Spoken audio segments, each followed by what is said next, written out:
is The Monty Show, the truth in sports talk streaming. When you want unbiased opinions about your favorite team without the spin, all you have to do is find The Monty Show, streaming live and available 24 hours a day, 7 days a week on YouTube. And now, here's Monty. Hey, happy Monday to you. Welcome to The Monty Show.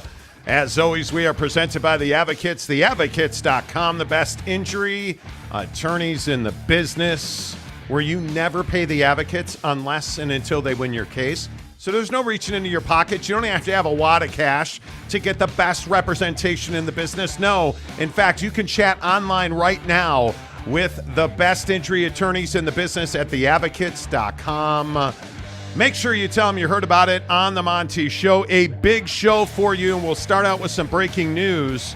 This afternoon, just talking to a lot of people about college football news and trying to get the very latest on where we are with expansion. We were able to, I don't know if the word is fall into, but we just had a great conversation with a well-placed source who says the college football playoff very likely will be changing in 2024. And while I think we all knew that, I think one of the big stories here is that there is a very, very strong movement amongst the Power Four conferences to eliminate the auto qualifiers. And this is an obvious step, but now we see these Power Four conferences leveraging their strength. And what they're trying to do is eliminate this qualifier of the top six conference champions and then the six highest rated teams after that.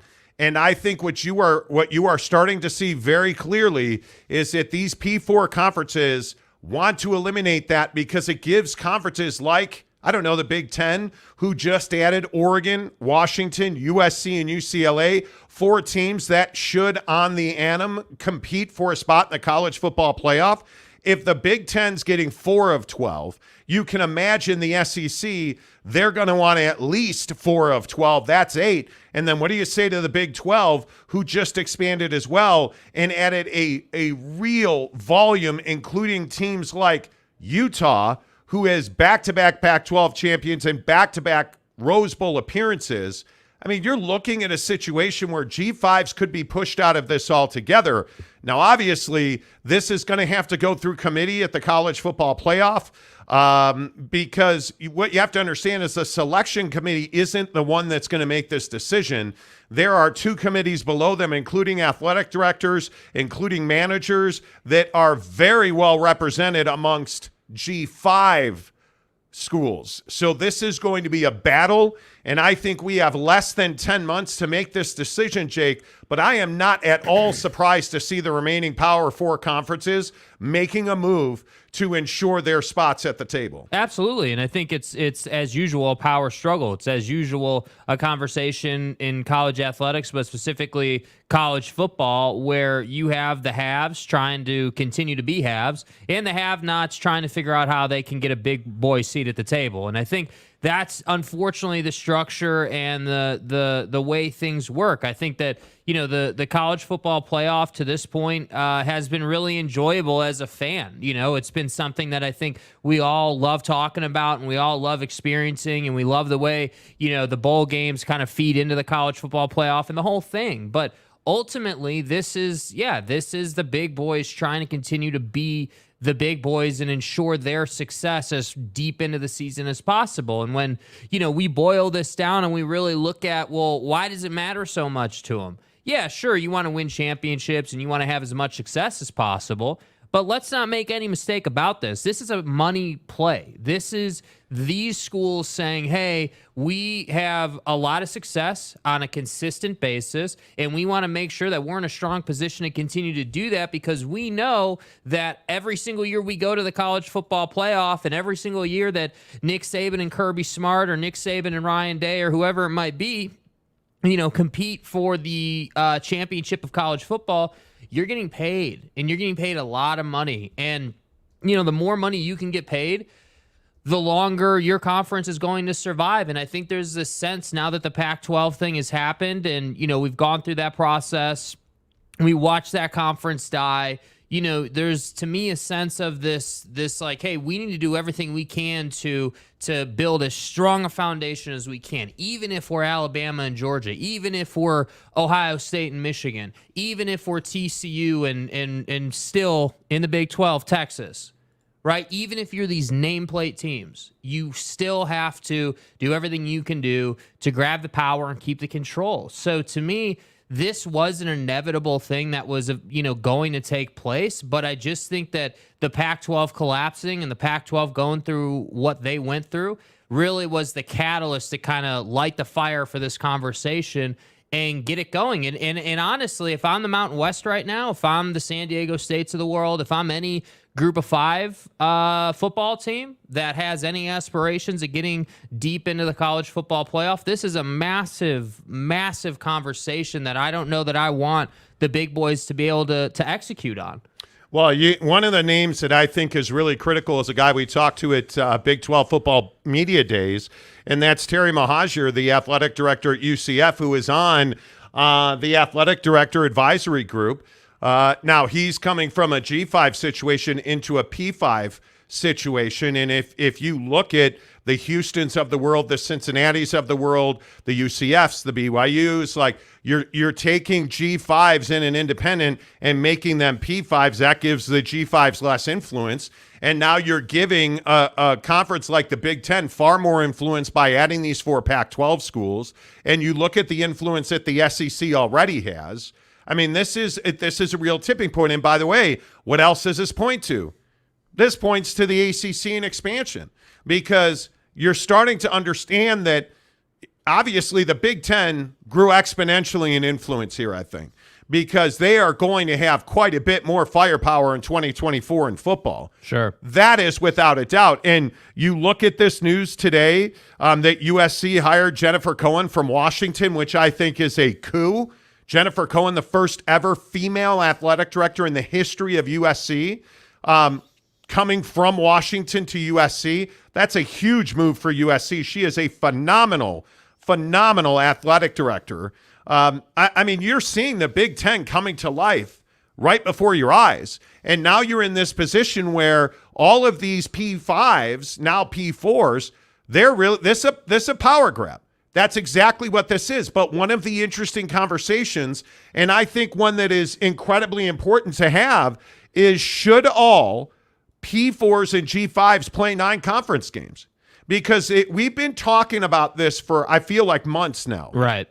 At some point, you're going to have to play 10 conference games. If every major conference goes to 20 teams, which within a decade probably happens, if not sooner.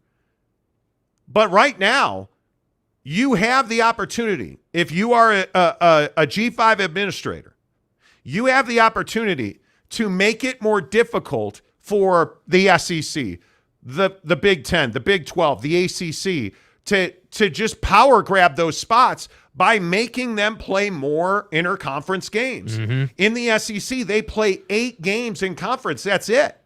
And while those are usually 4, 5 really difficult games, you look at the Pac-12 this year, they're going to feast on each other, right? You look at the Big Ten, for instance. They've got 2 spots locked up in the college football playoff. That's done. Michigan and Ohio State, they're in. There's no doubt about that. You look at the SEC, they have 2 spots locked up in the college football playoff. They're in. There's no doubt about that. The question is, where are the upsets going to be, and who, on some way, shape, or form, is going to survive the Pac-12 schedule to put themselves in a position to compete with the SEC, who plays 8 games? That's a huge part of this.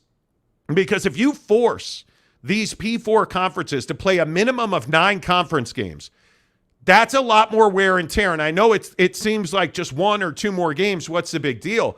But when you're talking about Georgia, Alabama, Lane Train, Clemson, Florida State, Michigan, Ohio State, Oregon, Washington, SC, like you're talking about physical, quality, powerful athletes running into each other 2 more weeks a year. Yeah. And remember, the college football playoff, when it expands to 12, is going to start in December. So there is no rest for the weary. playing 9 conference games, and eventually I think, in my opinion, it's going to be 10. But I was told today by sources that the G5 is one of the bargaining chips they will absolutely use as this minimum bar for conference games to make it far more difficult on the P4s to suck up all of those spots. And I think that's going to be very interesting. If you eliminate the auto qualifier, that 6 auto qualifier, and you just go the top 12 teams, the Cinderella story is dead. I think it is very, very difficult to expect the best of the best G5 teams. And if you go back to the BCS era, I mean, go with Boise State, obviously, or Utah, back the original BCS buster. How likely are those stories now? If you eliminate the auto qualifier, Jake, I think the Cinderella dies. Yeah, and I think that, the tough part is just access. I look at your point about, UCF or, any of these, group of 5 schools that are now P5 or P4 programs. And I look at that and I say, yeah, that's why everyone wants to be a P5 or a P4. That's why they want to be in a Power 4 conference, because they understand that gives them access. It doesn't guarantee that you're going to be good, but at least you have access. And I think that, looking at this whole situation, I also think this impacts NIL and recruiting on a massive level. This is a situation now where if this goes through and this is what we're looking at, again, top 12 teams, like, that's pretty cut and dry. That's black and white. You're either in or you're out. Like, it's that simple. And I think that, the tough part with that is it just encourages, all the issues we always hear about in recruiting, and NIL is a dirty business, and you know what I mean? Like, it just emphasizes the fact that we're just going to prioritize who wins the most. We don't care how you get your guys. We don't care, I just think it emphasizes that part of it, because ultimately to win, you got to recruit, and to recruit, you got to have money, right? And to have money, you got to win. And so it's this vicious cycle where if you don't win, you don't have money and you can't recruit. And if you don't recruit, you can't win. So that's why I say I agree. I do think it kills the Cinderella story. I do think it makes it a lot more difficult. But that's precisely what we do in basketball too. And I know it's 2 different sports, 2 different setups, 2 different landscapes. It really is apples to oranges. Oh, but yeah. in this sense, I do think we're trying to bring oranges and apples closer to apples and apples. We just want the 12 best teams to get in, and it is what it is. But is that what we as college football fans want? I think in the NFL we want the best teams in the playoffs, no question about it. Well, and what's the difference? And I think that's a great point. What's the difference between the NFL and college football? There is no auto qualifier. There's no auto qualifier, but at the same time, everyone's got equal access. It's a choice at the top of the food chain of every organization in the NFL as to whether they want to compete or not. Are you willing to put the money in to develop your guys and do everything you need to do at the professional level to be a good organization? You either are doing that or you're not. But the point is not who's doing it and who's not. The point is everyone has the opportunity. The difference at the college level is not everybody has that opportunity. Should we save a spot in the college football playoff for the very best, non-P4 team? Should we say, whether you want to call it group of 5, group of 6, whatever you want to call it now? Yeah. Should there be one automatic spot for the best Fresno State, for the best whoever that you think there should be? I think there should be, because I just think that that's the magic of college athletics. Like, I'm not saying that we need to have Cinderella story after Cinderella story and that's all I care about, but I do think that if you said, hey, some group of 5 school, whatever school, I don't even care what the name is, but just some lower tier school provides you the David versus Goliath matchup, and it comes down to the final possession. I mean, that's where, legends are made. That's where the great story comes from. I will admit, I do get burned out on Kirby versus Nick every year. I do get burned out on, Ryan Day and who. Like, it's those 3 guys and everybody else. And TCU happens once every 5 years. But I think the way that these conference realignments, the restructuring, the shuffling of the deck in college football, the Big Ten is far more compelling today than it's been at any time in the last 5 years. 1,000%. You add, especially once we get to a year from now. Mm-hmm. I think there is a realistic opportunity for the Big Ten to have 4 or 5 teams a year in the college football playoff. If we eliminate, the auto qualifiers. Yeah. I think that's a realistic possibility. I don't know that that's a good outcome for college football. And I tend to believe that Cinderella belongs in March. That is her month to bloom. Like, go get it. I love San Diego State. I love Florida Atlantic. Those were great stories. College football is different. And one of the things I love about college football in the NFL, I think it's all professional football. You win or you're out. And I think that one of the things in the SEC and the Pac-12 is very much like this. You win your games or you're not going to the postseason of note. You're going to the Pool and Weed Eater Butthole Vacuum Bowl. Like, it just doesn't matter. Because it's garbage. It just doesn't matter. Yeah. Right? And one of the things I really loved about North Carolina and basketball last year, we're not going to the NIT. We're not going to the nobody cares basketball tournament. Yeah. Because we're North Carolina. If you are Michigan, Ohio State, SC, Oregon, Washington, if you're Clemson and Florida State, if you are Georgia and Alabama, if you're not going to the college football playoff, stay your ass at home. Yeah. Right? That's the logic that I have always operated with. I think bowl games, Capital One Bowl Week, and the month of December, those are for Poughkeepsie State. Those are for Jenny's Culinary School. Game day is for highlighting the school we've never heard of. Go get it, man. You guys want to play in a bowl? Go to the Poinsettia Bowl. Congratulations. At least just know that if you go to the Holiday Bowl, you might get sued. Anyway, the point is... See what he did there. It's the Holiday Bowl and it's the Pac-12. UCLA. My point is, I think I like the idea of raising the stakes. Right. I truly do. I don't believe in underdogs or Cinderella stories in college football. But I think what's tough is that it's like, I don't even disagree. In college football, you have to win to be a thing. You do. You do. And you have to win at a really high level. And I think, again, it comes down, again, I feel like this is a daily thing on the show. It's philosophical because some people will tell you, hey, there should be a slot for an underdog to earn their way in to get that opportunity. Because, again, we're not talking about who wins the most. We're talking about opportunity, who has access and who does not. And, frankly, one level deeper, who deserves access. Yes. Because the Cinderella story thing is basically a free pass. You're not in a Power 4 school or a Power 4 conference, right? You're at a school that's not a Power 4 school. But, hey, here's your get-out-of-jail-free card to get into the college football playoff and at least play a game, which obviously has massive financial implications for whoever that one school might be. So on the business side of it, I don't think it really hurts anybody. On the at the Power 4 level business side of it, when I look at the slate, if it was, let's say it was 11 Power 4 schools and one G5, whoever draws that G5, like let's say they do, 1 seed versus 12 in that case, that's obviously an auto win, take a week off for Saban or Kirby or Ryan Day or whoever the hell's got the number 1 seed. And I think there are some parts of this current system that's on paper that you could keep. Yeah, I think it's interesting you bring up the 112. Yeah. I think the top 4 automatically get that bye week. Yeah. I don't think the top 4 teams should not be playing until the New Year's Six Bowls, period. I think you've earned that. And again, I go back to the NFL, and I see a lot of people commenting that the NFL has auto bids. When I say they don't have auto bids, you win the most games, you get into the playoffs. Yeah. That's not the case in college football.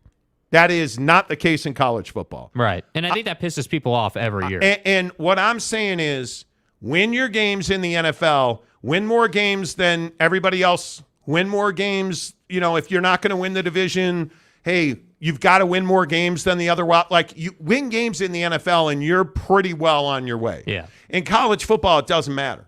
If you are not a blue blood, like the Alabama argument last year. Facts. Alabama should have been in. They were one of the better teams, but guess what? Everybody wanted them out, and they lost 2 games. And it's not even about winning in college football. Do you want Alabama in? Because I truly believe the College Football Playoff Committee is all about the best TV matchup. That's just my opinion. Dude. And I think the committee last year believed that people were burnt out on Alabama. And I think TCU was a great story. But why is TCU in? They didn't win their conference championship. Like, That's what college football is about. It's not about win the most games and you're in, because you lost your conference championship game and you still got in. So in the NFL, you win games, you're in, period. There's no committee that decides. Well, and I think that's the hard part about college is like, hey, if we go to, whoever wins the most is in, that takes away. In football specifically, that takes away that TCU Cinderella story. I agree. That's great for TV, and I couldn't agree more. I do think the committee prioritizes TV, as they should, by the way. The committee is not there to appease, what Nick Saban thinks the matchup should be. The committee is there to make money, man. I've always said that. Hey, man, their job that they're tasked with is put together a college football playoff that's compelling. That's what they're there to do. So to me, I do think I've always thought, hey, it should be about winning and not about politics. And the unfortunate side effect of making it about winning is, that Cinderella football story is not going to be there. Yeah. And the Cinderella story, honestly, is going to exist only in the P4 conferences. Like, there will be Vanderbilt. Yeah. A Northwestern, But think about the teams that are low right now. Like, if Wisconsin finds their way, Nebraska, a Georgia Tech, a Georgia Tech. But see, I consider Nebraska to be an old world blue blood. I think the Cinderellas would absolutely be. Vanderbilt's a great example of that. Indiana football, Illinois football, Northwestern football. Like, you never hear from them. You never hear from those schools in football. Those are Cinderella stories, right? Like Florida State or Miami or Florida or Georgia Tech would somewhat be. I think, would Virginia or Virginia Tech be a Cinderella story? At this point, they probably would. We built this program on NIL. Duke football would be a Cinderella story. Even though Duke is one of the biggest brands in all of college athletics, I think Duke would be. But I also think there's something to be said for Alabama versus Ohio State or Georgia versus USC in the college football playoff championship game. Yeah. I'm here for big brands. And I know that there's a lot of people in a lot of corners of this country who like small markets, and I think there's a place for that. The hardest part for me is when you get something like small market A versus like Florida Atlantic versus San Diego State. Like those kind of matchups are not compelling. They're not exciting. Kansas versus Carolina is what we are here for. Yeah, and then we were all surprised when that matchup didn't do TV numbers. Everyone was like, "Oh my God, how?" If you're going to put a college football game on TV that's for the championship of college football, I need 8 million viewers. Yeah. And to do that, it's got to be the Notre Dames. It's got to be the Ohio States. Like you're going to hear from Kurt Schultz in a while that, the embarrassing president in Washington State who's going to say, Pullman's not a big TV market.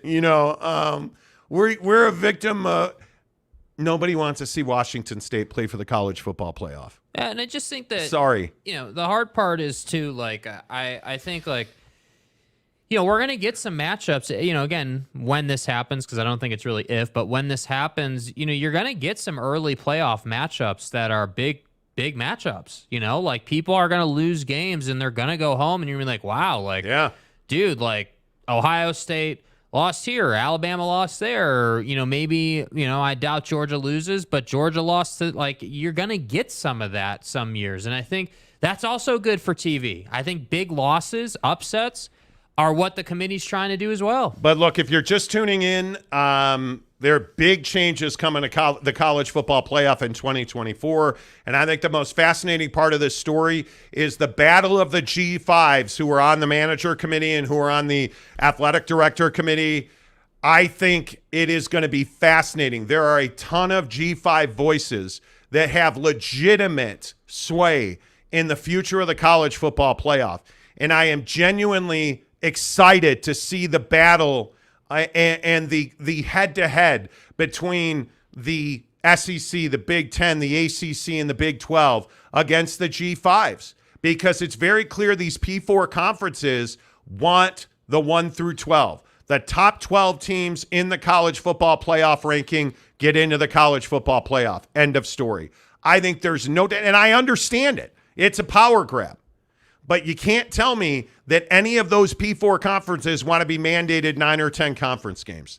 And I think it's a fascinating push and pull, and I am here for it. All right, more of you, less of us here on the Monty Show. Before we get your comments in here, crack a Bucked Up with us. Bucked Up Energy, the energy provider of the Monty Show. I've got my buckshot right here. I'll tell you, I played really crappy golf over the weekend.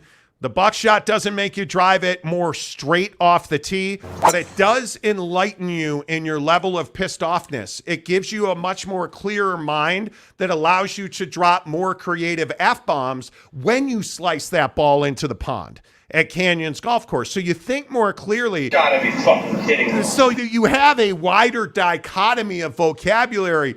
And so what I'm trying to get across here is, no matter who you are and what you're doing, if you want to be able to curse in more diverse terms, drink a buckshot. Or if you're trying to get a pivot table, it's done. Or what I'm trying to say is, you know, put the buckshot in the refrigerator.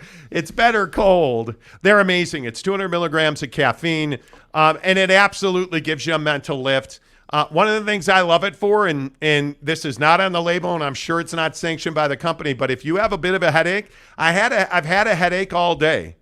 I'm telling you right now, I'm going to pop this buckshot. 20 minutes from now, it'll be gone, because it just helps you mentally, right? So let me just, So I said, yeah. Yeah, dude, the whole thing. Boom, gone, done. Love it. And I just am a huge fan of it because it doesn't give you the jitters. You know, the worst thing is when you pop caffeine. No, it doesn't give you that. It does not give you that. It's a nice, level, clean, long-lasting energy boost from Bucked Up. BuckedUp.com. Use the promo code Monty20 to get 20% off at checkout in the description below. Get a sampler pack of their brand new protein bar. And you guys know on this show I hate protein bars. The Buck Bar, it's decadent. It's a dessert, man. I love it. Whey protein isolate, the best proteins, the best ingredients, buckedup.com. Make sure you tell them you heard about it on the Monty Show. Big shout out to our guy, Brandon Butler, who gifted 10 memberships. Let's go, baby. Fantastic start to the show. The only thing better would be if all 900 of you watching the show hit the like button right now. That would be awesome here on the Monty Show. Facts. Give us a thumbs up, hit the like button, and if you are not a subscriber, please do so. As almost though it was just yesterday, we crossed the 23,000 subscriber mark, and we are just 340 away from 24,000. Let's go. So great job. In just about a week's time, we've picked up almost 700 subs. So if you're not a subscriber on the channel, please help us out. Give us a subscribe. Really helps the channel grow. Give us a like. That helps as well. Who's got dibs on the first comment today? Jay Sleep gives us $6 to say, Big Ten, SEC, P4 major networks, best be careful they don't get anti-competitive lawsuits placed on that ass. Well, the problem is that you can't give them an anti-competitive lawsuit because they have antitrust status in their nonprofits. So they have a system in place. It is on paper. It is agreed to by all members of the NCAA, which is why the NCAA needs to go away. So you're not going to get an anti-competitive lawsuit.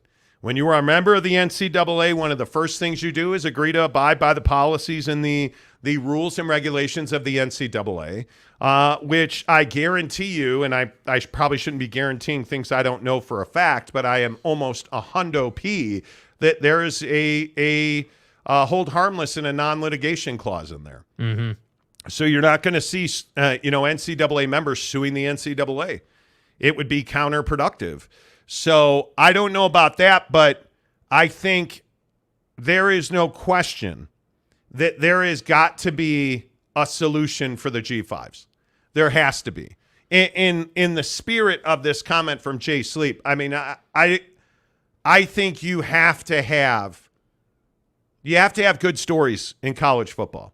And I think there are all good stories, all these kids, the Carson Beck being the starting quarterback at Georgia, like you could point to 1,001 of them. But what I'm telling you is the G5 going up, the behemoth going up against Michigan, That's what you want. You want the, SMU is a frequent target of this show. SMU's President Turner is on the board of managers for the college football playoff. Yeah. Do you think SMU is not going to fight tooth and nail, even though their football team is ridiculously bad?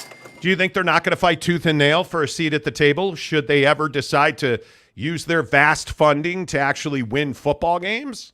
Well, of course they are. Of course they are. No doubt. Lopes fan Gabe gives us $5. Lopes fan, how are you? Lopes up. Cinderella stories are for March Madness. Thank you.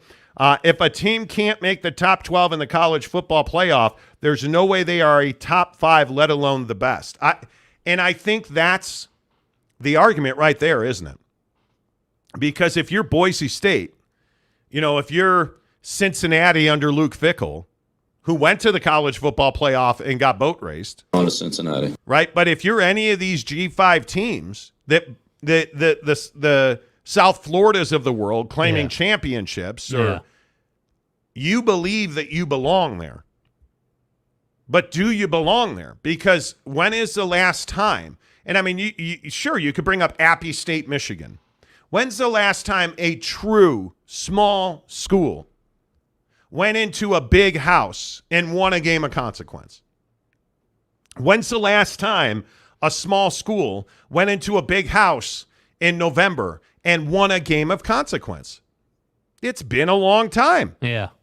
It's been a long time, and everybody points to Tulane, USC. USC was checked out of that game. With all due respect to Tulane, and I love Tulane, that's a bowl game that nobody at USC wanted to be part of. Yeah. If that's the college football playoff and you're playing a play-in, essentially a play-in game, if you're one of the first series of playoff games in December looking for a spot in the New Year's Six Bowl, okay.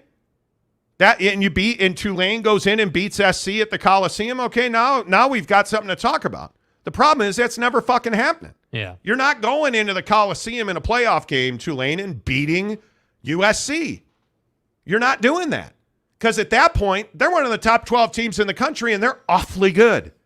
Because they're always going to have a quarterback. They're always going to have a head coach. My God, USC hired Jennifer Cohen from Washington today in nothing short of a robbery. I'm for real. How on earth did USC get over on the Pac-12, and now they've gotten over on Washington?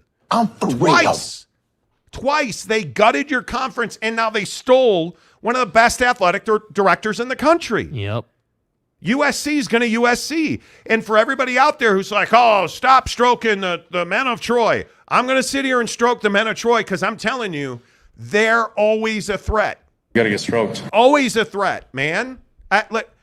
USC, Oregon, Washington, UCLA. I'm hesitant to say UCLA because Chip Kelly's so overrated, but they're always going to be in the conversation in football. Yeah, 100%. They always are. Yeah, even when they suck, they are. Michigan and Ohio State are always going to be there. My belief is add Wisconsin to that list now. Add Nebraska in the Big Ten in the big picture, and now you're looking at not 4 new. You're looking at 6 new contenders for the college football playoff out of the Big Ten. Ah.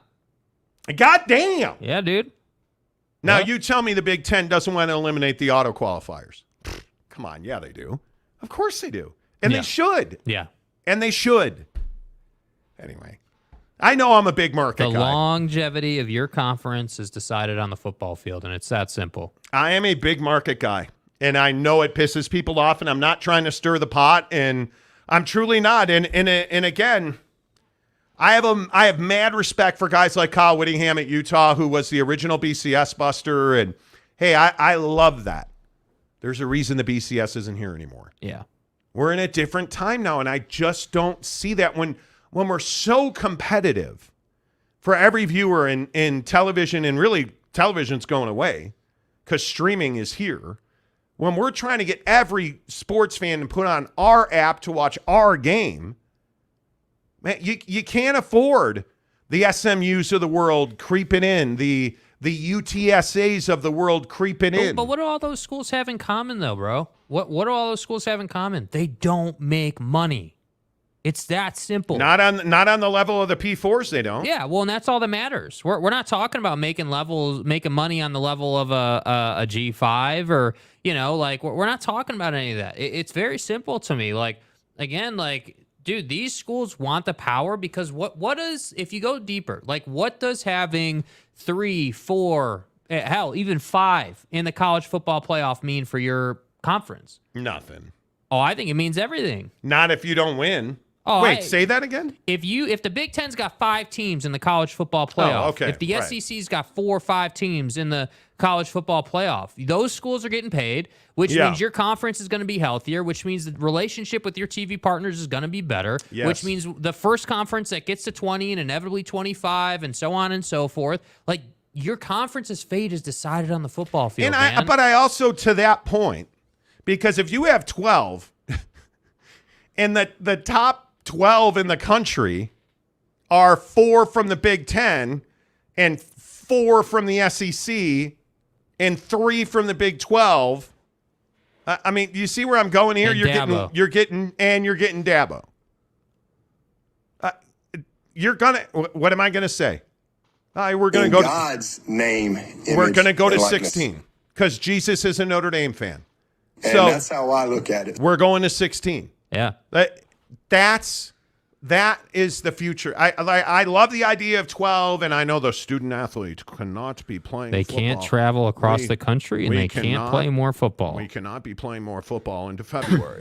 Okay? We have exams to pass. Well, no. Don't lie to me. Yeah, we don't. We don't. Yeah, they're paying somebody to do that, okay? We can start the college football playoff in the last week, call it the Turkey Bowl. I don't give a damn.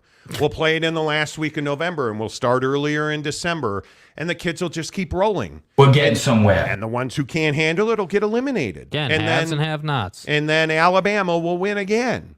It just is. That's you're good enough or you're not. Yep. Is my point. We're going to 16. And again, within a decade, I like the guys I was talking to about this thing today said it's a cool story to have the G5 involved, but they don't make money. No. And they don't make money. I think that's an absolutely all that we're talking about here. That's an absolutely great point. Big shout out to our guy Aaron Wilson. He gave a membership today. Let's go, baby. 11 new members on the show today. Appreciate all of you guys. We could not do this show without you. Thank you very much. Which is why we want to give you tickets to see the original BCS Buster. I guess that's kind of a coincidence. Prime's coming to Salt Lake City to see Kyle Whittingham and the Utah Utes. Colorado and Utah. A rivalry reborn. And a lot of people don't understand that Colorado and Utah are a rivalry. November 25th at Rice-Eccles Stadium. We are giving you a pair of tickets to go to that game. All you have to do is go to Super Chicks in Ogden on Riverdale Road or down in St. George. And my goodness, if you're in St. George, please be careful. All the water, all the flash flooding from Hurricane California and Mexico thing. Please be cool down there. I know there's a lot of water there. I know you guys are going through it, so we appreciate all of our listeners in Arizona, Southern California, my God, Las Vegas, Nevada, Reno. Shout out to everybody in Reno. Really good to have you guys on the show. I hope we can be an escape for you today because I know through California, Nevada, Arizona, parts of Utah, there is just water everywhere. So really be cool. I hope you guys are all staying safe and dry and enjoy a Super Chick sandwich today on Riverdale Road in Ogden, down in the GC. All you have to do is go in, take a picture, and be creative because last time we used Super Chicks. Super Chicks wanted to be involved to give away tickets to BYU's first home game in the Big 12. Big deal, right? Everybody was excited about it. Like so many people went into Super Chicks. The winner spelled out the final score in French fries like it was amazing. You're going to have to step your game up this time. That's right. Like, and I will say, when we were at Super Chicks this weekend, I had the cordon bleu. And it looked amazing. It was amazing. Somebody here wanted an avocado sandwich. It's a bacavo. So, get the nomenclature right. But it's a great experience because the food's always fresh. The vegetables are chopped every day in-house. The fries are chopped every day. That beautiful breaded chicken breast. Yes. It's a full breast that's never frozen. Super Chicks on Riverdale Road in Ogden. We're down in St. George. Just tag us in a picture. We're happy to hook you guys up. We'll give those tickets away on Friday. Let's go, baby. Utah hosting Colorado on November 25th. All right, back to your thoughts on the show as we talk about this college football playoff change. OG Gary gives us $5. Won't be surprised to see a future where we have 4 conference champs get top 4 with a bye, runner-ups get next 4, and third-place teams get the remaining 4. I don't think you can just say if you're not in, if you're not in the P. It's too structured, dude. Yeah, if you're not in the P4, you can't get in. What makes good TV? Drama. How do we create drama? We create uncertainty and gray area. Okay, great. So, top 4 conference champions, auto bid, bye week 1. Everybody else, college football playoff committee is deciding. That's it. And drama in sports is created on the field or the court. And in football, it's created on the field. You want LSU going for the 2-point conversion to beat Alabama? That's drama. I want it. That's drama, and I want it too. Jay Sleep for $5 will tickle me pink. Learn something new every day. Touche, salesman. Thank you. Tickle Me Pink was talking about, G5 suing or it's all good. Appreciate that. Jay Sleep. Sammy Hammond for $5. Sammy, nice to meet you. I believe this is your first super chat. Only the conference champions should go to the playoff. This simplifies everything and makes conferences smaller. Well, that does shrink conferences. But now I think we're past that. Yeah. We're past. We're at 18 now. Yeah. We're going to 20. Yeah. So somebody forgot to tell the Big Ten that only conference champions were going. Yeah. So good luck with that, right? Connor Cole for $5. Monty, I'm looking for a beginner set of clubs. Don't want to spend an arm and a leg. Got any recommendations? PXG, buddy. PXG has a price point for everybody. And I would tell you that depending on where you are, and Connor, if you want to DM me, I can hook you up with a PXG fitter. They're great. They're great dudes to do business fitting, with. Is worth it. I got fit. I love my clubs. I decided to go kind of nicer end club, mid-level bag kind of thing. But yeah, I mean, they have it's pointless. A lot of people tell you, "Oh, just get them off Amazon, go to store, Don't just get do a it. random." It's pointless because you're gonna learn on those clubs, and then you're gonna be like, "All right, cool, I'm good enough on these clubs. Now I can go get fit." And then you go and get fit, and it's like, hey, it's a totally different experience, and you feel lost. It's just silly. And I'll tell you, Jake got fit by Garrett from PXG, our PXG rep down in Provo, Utah. Yeah. I did not get fitted. I bought my clubs on the PXG website. And you bought really nice clubs. I have great clubs. Yeah. They're just not the right clubs for me. I bought graphite shafts. There's too much flex in that shaft. I need a much stiffer shaft on my driver and my woods. Yeah. There's just things you need to know to hit the golf ball well. Get fit, you guys. And if you want recommendations or you want me to connect you with people, DM me on Twitter or Instagram, The Monty Show, MONTY, The Monty Show. And listen, Connor, PXG's got a solution for you, and they're going to take care of you. There's no doubt about it. And if you don't believe me, go to the PXG website and look for your nearest PXG store, because they have these beautiful, just absolute palaces of stores where you can make appointments to get fit and try their clubs. It's worth it. And I would remind you, the only place you can get PXG clubs is from PXG. So you're not walking into, retailers just picking up stock clubs off the rack, because those aren't going to work for you. Yeah. But Connor, DM me, man. I'm happy to help you out. And no, PXG is not a sponsor for us, but we play PXG. Yeah, and they I love don't them. advertise on the show. We don't. Yeah. Yeah, PXG is not an advertiser of ours. I just love their stuff. Excuse me, Hellbilly for $5. Teams with 3 conference losses shouldn't be in the playoffs. Now this is a conversation. This is a conversation. Yeah. This is a conversation. That would look as bad as a 6-6 team getting bowl bids. I love this idea. Yeah. This is the conversation about a 2-loss Alabama. Yeah. This is why you have to play 9 or 10 conference games. And this is the weapon that G5 teams can use to push down on the P4 and say you're not going to have all the power. You're not going to eliminate a seat at the table for the G5.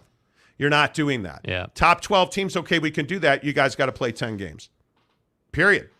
You get 2 non-cons, and what does that mean? This is the conversation that we had about Notre Dame and BYU, 3-4 years ago. Yep. Every P5 team has to play P5 teams. Yeah, I mean, you got to unify it. I mean, you can't have, But no more, hey, Wyoming's or Waxahachie Technical Ambulance Tire Changing Center football team. Yeah, like Western Kentucky. No more of that. You're going to play 12 P5 teams. If you're a P5 member or a P4 member now, you're going to play 12 P4 teams. And you're going to play 10 conference games. Yeah. Because what does that do? It makes the likelihood of an undefeated Georgia much, much less. It makes the cupcake schedule for Ohio State, Michigan, and Penn Middle State Tennessee, much, week much 1 less. for Alabama. It makes Alabama play a Utah-Florida type game. Alabama versus Chattanooga, November 18th at 10 a.m. Can't have it. Can't do it, dude. Because that's a bye week. And you're looking at, remember what you're looking at with Alabama right now. You're looking at an Alabama team that's got a quarterback competition happening. You have a legit, and I think it's probably over, but you have a quarterback competition. You need that quarterback to be P5 ready in week 1 because you're playing a P5 team, not Middle Tennessee State and not Chattanooga in the middle of the season so that you essentially get 3 bye weeks. Yeah. 2 scrimmages and an off week. Yeah. That's not P5 football. But you look at Ohio State's schedule because the conference is so crappy. Ohio State essentially has 2 games this year. Georgia essentially has 2 games this year. Yeah. It's ridiculous. You can't allow P5 teams to have a free run to the college football playoff. That's why I say I think you can unify things. I mean, I completely agree with the 10 conference game setup. I think that, again, take nothing away from guys like Nick Saban. Obviously, they're, really good at what they do, and they're able to develop their program at a higher level than other coaches. But I also think that unifying is kind of that thing where it's like, all right, G5 presidents sitting at the table here. This is what we're willing to do to throw you a bone, in essence. We're willing to play 10 conference games, and I don't want to hear you crying when you only won 7 games. Right? I mean, that's essentially what the big boys are eventually going to have to do.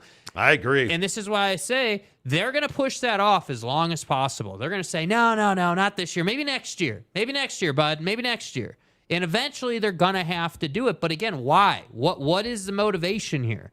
To get to the college football championship game and the playoff, generally speaking, every single year, as long as they can do that, so they can make the money. Like, again, last week and the last several weeks, what have we talked about with Stanford?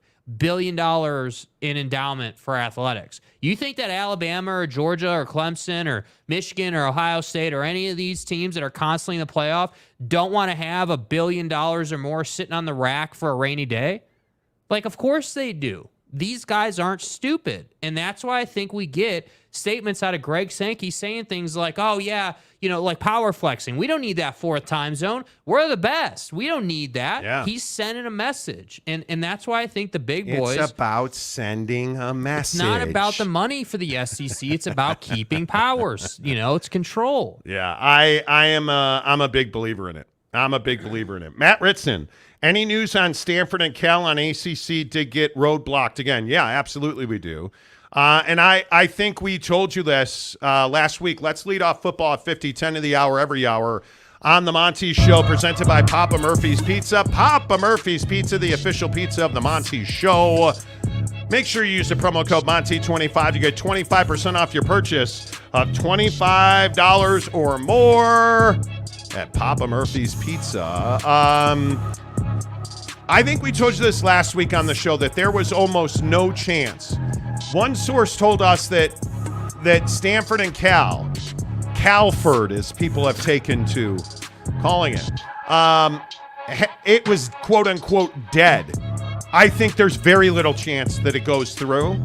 There is a good bit of dissension, and I told you, I know we're the only ones reporting it, but I think, again, we got it right. And it was pouring out over the weekend.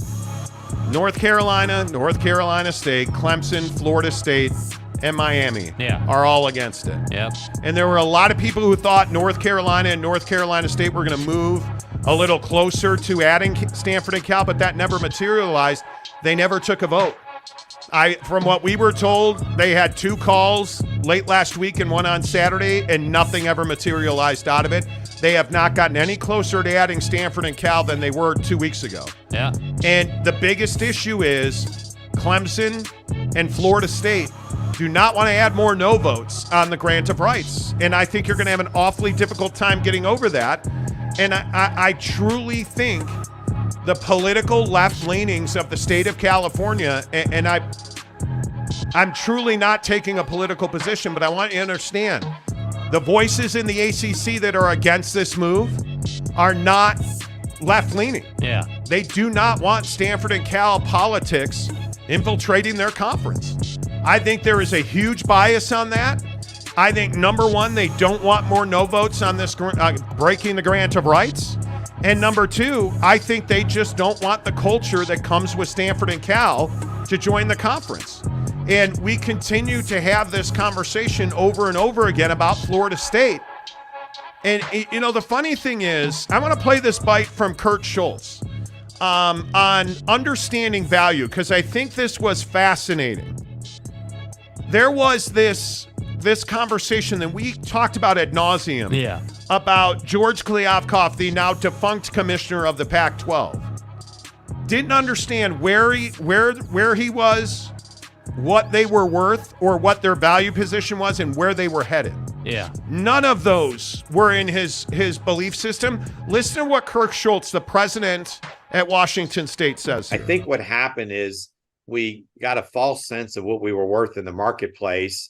I think several schools had people on their own campuses that were running numbers and saying, hey, we're worth a lot more than $30 million. We're worth more than the Big 12, worth more than the ACC. We shouldn't sign something quickly. We need to make sure we're negotiating. And I think, obviously, you look back now, and of course, we can all make better leadership decisions. We look back now and said, boy, that was a missed opportunity, clearly, and really, really cost the conference dearly moving down the road. Huh, you think? Yeah. Was that a missed opportunity, Kirk? This is Kirk Schultz. He's talking about Florida State. That's who Kirk Schultz is today. That's who he's talking about. Yeah. And it may be very fitting of the Pac-12. But I'm telling you right now, Florida State doesn't understand who they are and where they are. Yeah. Because nobody is banging down your door to have you come to their conference. Well, what have they not done? Again, not to cut you off, but what have they not done? But you haven't won at the highest level But recently. again, I don't think, in my opinion, and I know we disagree on this, I don't even think it's that Florida State hasn't won. Because they're a basketball university. They win basketball games.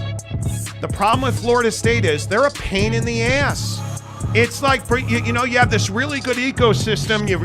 You've got these 2 really good roommates, and the 3 of you are sharing the house. But that 4th empty bedroom, you know, and this guy, Carl, I'm going to rent Carl that 4th room, but he stinks. He's a garbage man. He doesn't shower.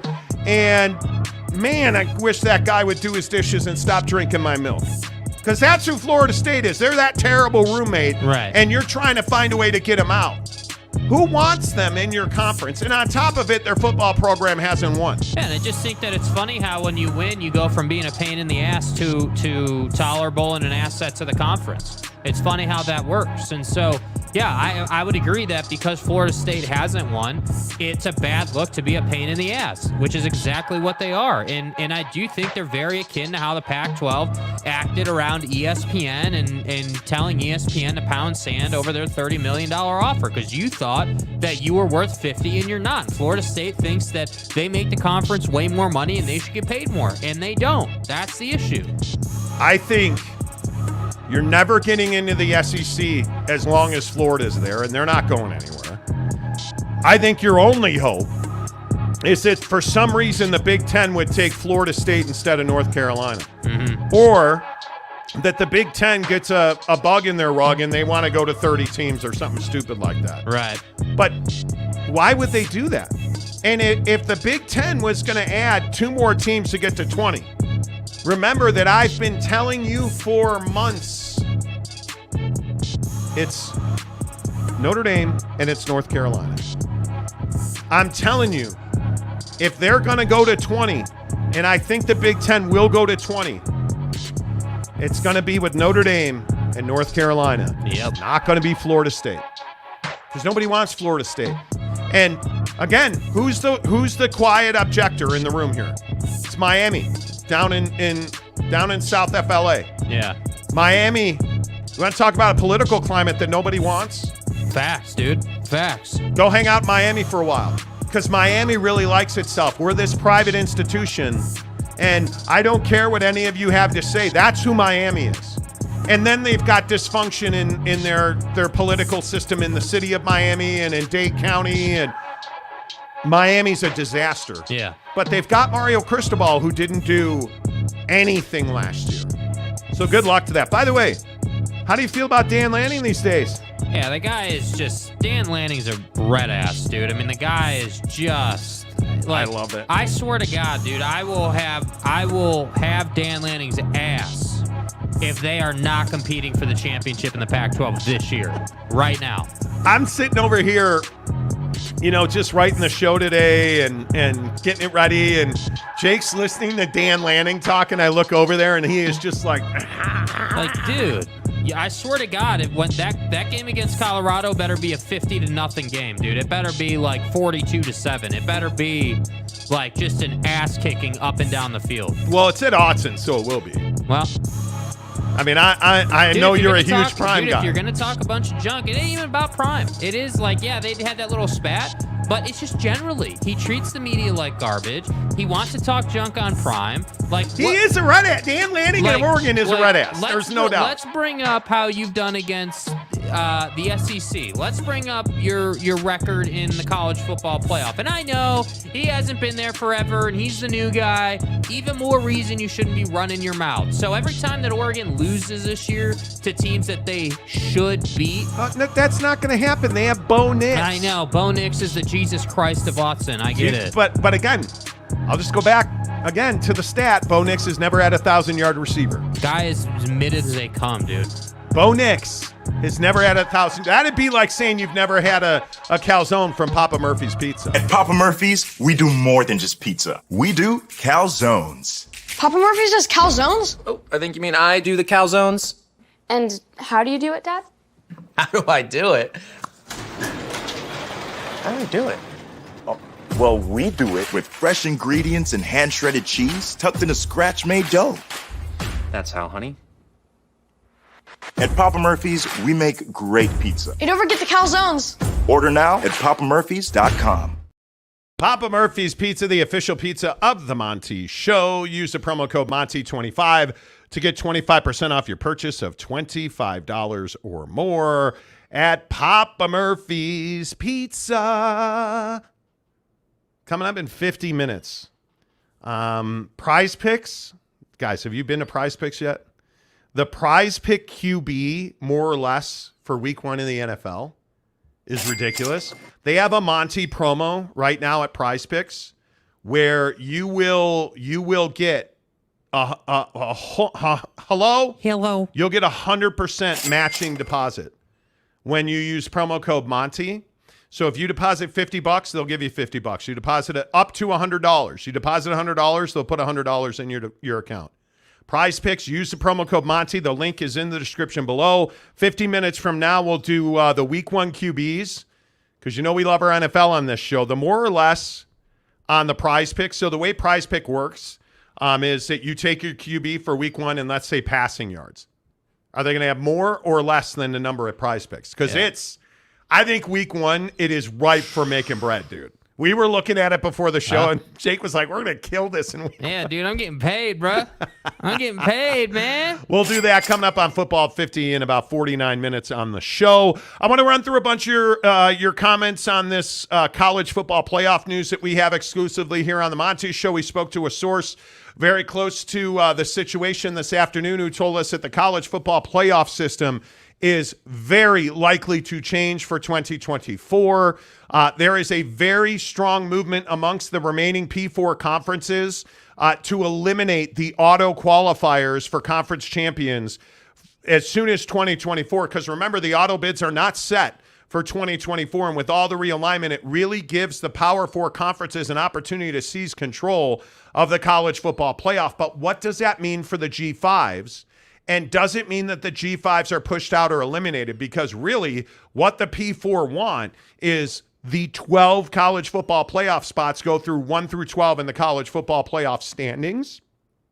The top 12 teams in the very last college football playoff poll are in the college football playoff. Now, if you're a G5 and you can be there, great, you're in. But with the expansion that happened in the Big 12, the expansion that happened in the Big 10, the power that's already existing in the SEC, you're going to have a real tough time as a G5 penetrating the college football playoff when you know that Oregon, Washington, SC, and UCLA just joined the Big 10 to join with Michigan, Ohio State, and occasionally James Franklin and Penn State. Right. And then you look at what the Big 12 has added, and you start to understand that the Cincinnatis, the BYUs, the Houstons, the UCFs, that was great. But now you've added Arizona, Arizona State, Utah, who is a real threat, and Colorado under Prime, you would think could be a real threat. I'm for real. I mean, you're looking at power programs and power conferences seizing control of the college football playoff. Now, this is a long way from happening because there is just an absolute battle that's going to have to take place in the committees with the manager committee, the athletic director, advisory panel. Like, there's going to have to be a vetting and a fighting process that goes on before this becomes official. But you and I both know you can't sit here and wait for next July the 31st. You can't wait until the end of August to make this decision. This decision's probably going to be made before the turn of the new year, and it is going to be monumental, and it is going to change the way that the college football playoff works. I think it is a big opportunity for the G5s to force these P4 schools to play 9 to 10 conference games at a minimum. And I also think that the fight will be, if you're going to make us play 9 or 10 conference games, they're all going to be P5 games. Yeah. Now, why is that sentiment powerful from the P4? Well, because that means that the G5 is going to have a real tough time scheduling. Because if we've got to play 9 or 10 games, fine, we'll do that, but they're all going to be P4 games. So no more SMUs, no more G5 Kentucky teams, no more Boise States, no more Fresno States, no more San Diego States. And what does that do? That puts a hell of a lot more pressure on Notre Dame to join a conference as a football team. Yep. Because who else is the tipping point here? Well, what if Stanford joins the Mountain West, which I don't think will happen. But if they join the Mountain West, what happens? Can't be on Notre Dame's schedule anymore if the G5 makes them play 9 or 10 conference games. Yep. So there's a lot to vet out here. There's a lot of gamesmanship that's going to happen before this the finality of this auto bid top 12 thing happens. It really is, for the G5s anyway, it really is, okay, which pain train do you want to go on? Because, you have the situation he just described. If the big boys are going to play all those games, you're going to have trouble scheduling. If they're not going to play all those games, then they're going to play if they're not going to, play 10 conference games, they're obviously only going to play 8 as they do now, which provides another set of problems for you. So that's why I say I just think that, the G5, angle or strategy or issue, if you want to call it that, it literally is just which road do you want to go down and how difficult do you want it to be? Because I just don't think there's an easy path in football for a G5 to get into the college football playoff. There's just not. And I don't know, is there some credence to an NIT type tournament in college football for the group of 5 conferences? I don't know. We've never, that concept or that idea has never been bandied about in college football, where you have a lesser or a lower tier opportunity, right? I just don't see any way that the SEC,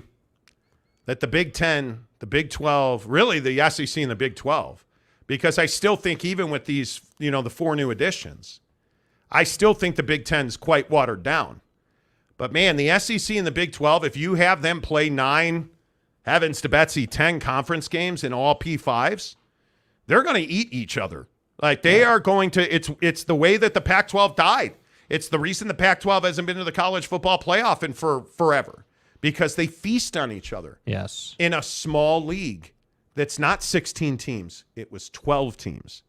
And I think that is of significant note that these larger conferences, and perhaps this is the Cal-Stanford argument in the ACC, but these larger conferences, you have to have winnable games that you can count on. Reliable. In your conference. Yeah. So, a lot to think about, a lot to chew on, but let's get your thoughts on it. Thanks for being here, you guys. If you're, again, one of the 900 watching the show today, we have had, we've had over 5,000 people watch the show today already. Please hit the like button. It really helps the channel grow. If you are not a subscriber, please do. Lance Johnson. Hi, Lance. Good to see you.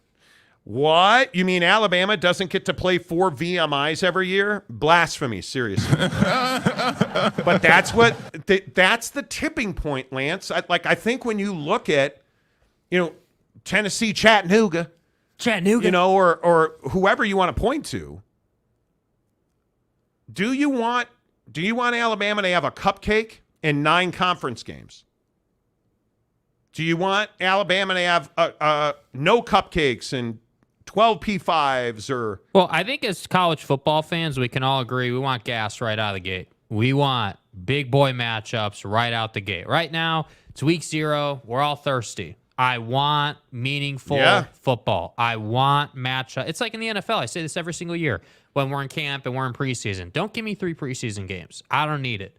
Give me 2 preseason games and let's just get to it. Right? Like I say that every year because we're all tired of waiting. So when I look at scheduling and I say, hey, dude, you're playing a nobody in week 1, otherwise known as week 0 in college football. Otherwise known as USC and San Jose State. Right. But look at Notre Dame. Yeah. Notre Dame and Navy in Dublin, Ireland. Okay, at least there's a little heat there. USC, San Jose State should never happen. No. It should never happen. But you look at what's going to happen in 10 days from today. Utah and Florida. That is one of the games of the year. Yeah. That is 2 P5s looking to punch each other in the face, and I'm here for it. Yeah. I'm here for it. It is the definition of Utah's season. It is hey, are you guys ever going to win a non-con game? Like that. Well, for real though. You got it. I'm serious. Yeah, you got a chance. It's true, dude. Florida's coming to Salt Lake, and listen, on the 2nd of September, there's not a lot more. It's Notre Dame and Tennessee State, or Michigan and East Carolina, Tennessee and Virginia. But the Tennessee and Virginia game's really interesting. Mm-hmm. Is that a game that you really care about, Rocky Top? Well, I mean, it is Virginia. It's a P5 game. But that's a game that Tennessee should win by 3 scores. Yeah. If we're being honest. Now, you bump down to TCU and Colorado. P5 game. Yes. TCU should win that by 4 scores. But again, why are you watching? Right? Because you're watching for prime. But that game's in Fort Worth. Yeah. TCU is going to win that game. It's just a matter of by how much. You should win that game by 4 scores. Oklahoma, Arkansas State. Get out of here. Right? Iowa, Utah State, or Ole Miss, Mercer. I mean, you see this? Like, all these games are just roll-me over games, and I'm tired of that in week 0, man. And it's one of those things where hey, USC and Nevada in week 2 for USC. Dude, I shouldn't get K-State versus whoever the hell that is. Southeast Missouri State. Well, I mean, what are we talking about, dude? Will Howard, I hope your arm's in shape, bro. Breaking news in the NFL. How about this story now? The Colts have given Jonathan Taylor permission to seek a trade, according to Adam Schefter at ESPN. Wow, finally. This is amazing to me. Now, also, this doesn't mean that Jonathan Taylor's getting traded. But Jim Irsay is not a smart man. Like, this whole whale story with Jim Irsay. Was it the whale? Like, what happened, dude? Jim Irsay, and you guys are going to think I'm being a jerk about this. I am not. Jim Irsay has been subsidizing the life of a whale. Bro, what are you talking about, man? I thought you just said he was subsidizing the life of a whale. He has been subsidizing the life of a whale. Yeah. And the whale died. And Jim Irsay is apparently really just upset about Lolita, the beloved orca who has spent 50 years in a Miami seaquarium, has died. Yeah. Jim Irsay was planning on spending $20 million to transport a large killer whale across the United States from a small enclosure in Miami to her original home in the Pacific Ocean. An 8,000-pound orca. As soon as that whale got into Pacific, it was going to die. Number one. It was 53 years old, and you spent $20 million on it, but you won't spend $20 million on Jonathan Taylor, an all NFL, all pro, who's 24 years old and has been everything that you want him to be. And now you're giving him permission to seek a trade.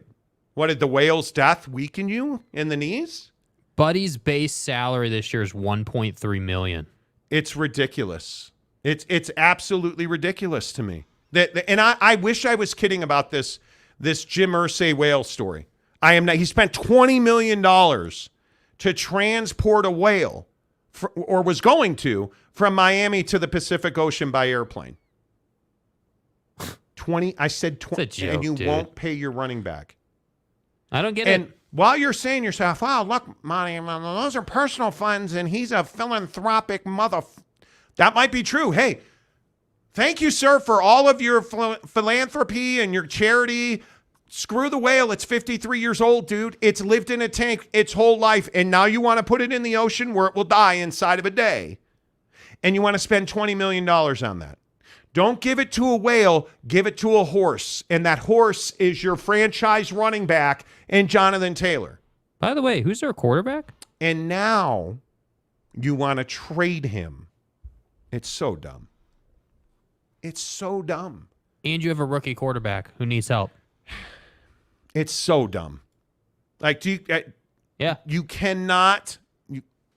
Can't make it up, dude. You cannot make this up. Yeah. You just, it's impossible. Mike Gundy's 61st winningest Hall of head coach all time. My guy. Humans are devolving as a species. I'm a man. Yes, we are. We are. Tanner Plummer. Well, we're talking about a life of a living creature here. Yeah, I would think that's more important than an already rich player getting more money. Get the hell out of here, It's a bro. 53-year-old orca whale. Bro. Who's lived in a tank its entire life. So if we're talking about what's best for the whale, do you think a whale who's lived its entire life in captivity would be, I don't know, even well-served defending itself in the Pacific Ocean? It will die. A lot of scientists that I've seen on Twitter and on the internet and reading articles about it have said the whale would probably not live, just based on water conditions, temperatures. The whale would not live 24 hours. Female orca whales 53 years old. Are expected to live 50 years. It's 53 years old.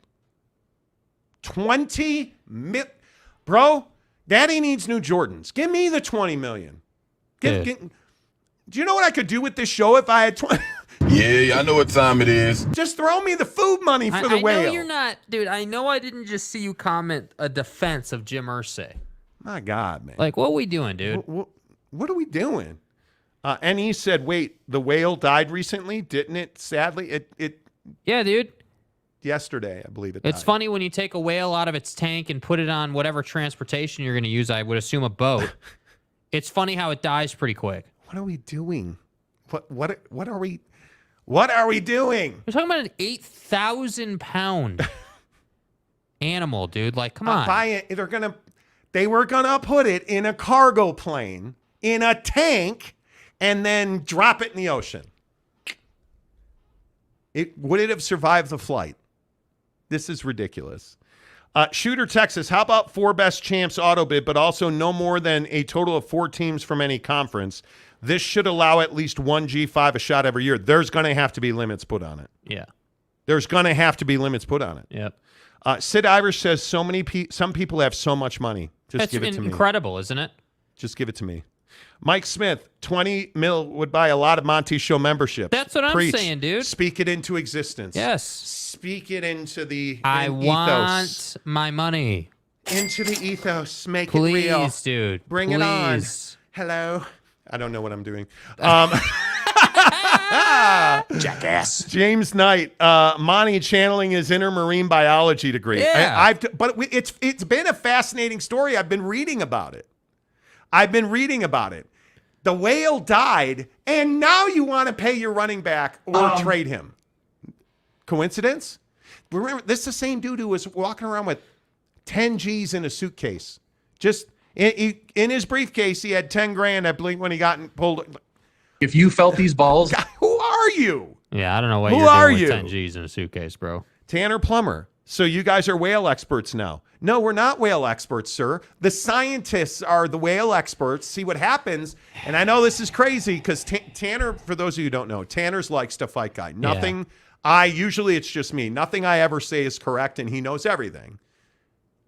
Go read about it. Most scientists who have been quoted about this didn't believe the whale would survive the flight. It was 53 years old.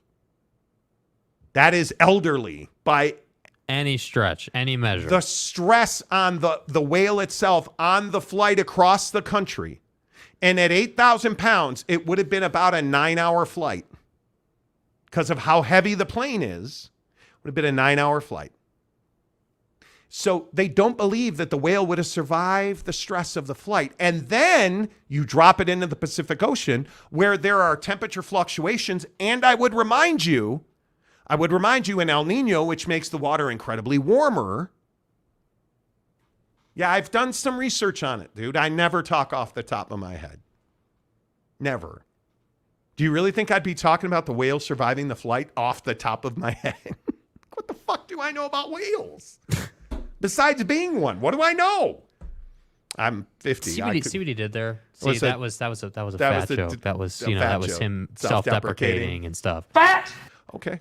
OG Gary, after this realignment, I gained so much respect for BYU. They didn't need to do what they did after what we did to them. No, BYU actually worked hard to grease the skids for Utah.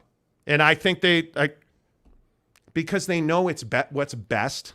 This is in North Carolina State, Arizona State. Dude. Yes. BYU knows what's best for education and football in the state of Utah is to have BYU and Utah in the same conference. Yeah. That's why they did it. I'm not a whale, but I am 51-year-old fat guy, so I can get at least $15 million for a trip to the Pacific. I hear Cabo is nice this time. Let's go, baby! That's what I'm talking about. Mark Hale says, time to get a new mayor of Montytown. Tanner's I love never been the mayor of Montytown, dude. Jeremy Bolton, who we're golfing with on Saturday, by the way, or Jake is, on Saturday. We're both golfing with Jeremy. We are. Jeremy Bolton's the mayor of Montytown. Tanner is... He used to be the secretary. Then I think he made himself the executive producer and the chief of staff. Now he just likes to fight guy. Yeah. LV Seminole, Monty, I think it was $15K to go along with the prescription meds that were not his. I believe it's something like Jim Irsay. So Jim Irsay got pulled over and had this briefcase of awesomeness. I think at the time we called it, I remember, I think on the show we called it a briefcase of awesomeness. Yeah, there was a ton of money and a bunch of white little circle pills. Well, allegedly. Well. Who'd have thought, dude? You know. Who'd have thought? Okay is a hell of a drug. You know. Default says, Monty, I'm getting addicted to your obsessions. I'm here for it. B says, Marco, Polo, fish out of water.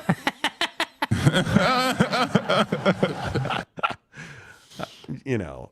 James Knight, I think it's time for Tanner's voice to return. It's not. Dave says the whale from San Diego. Exactly. Whales vagina. San Diego translates to means whale's vagina.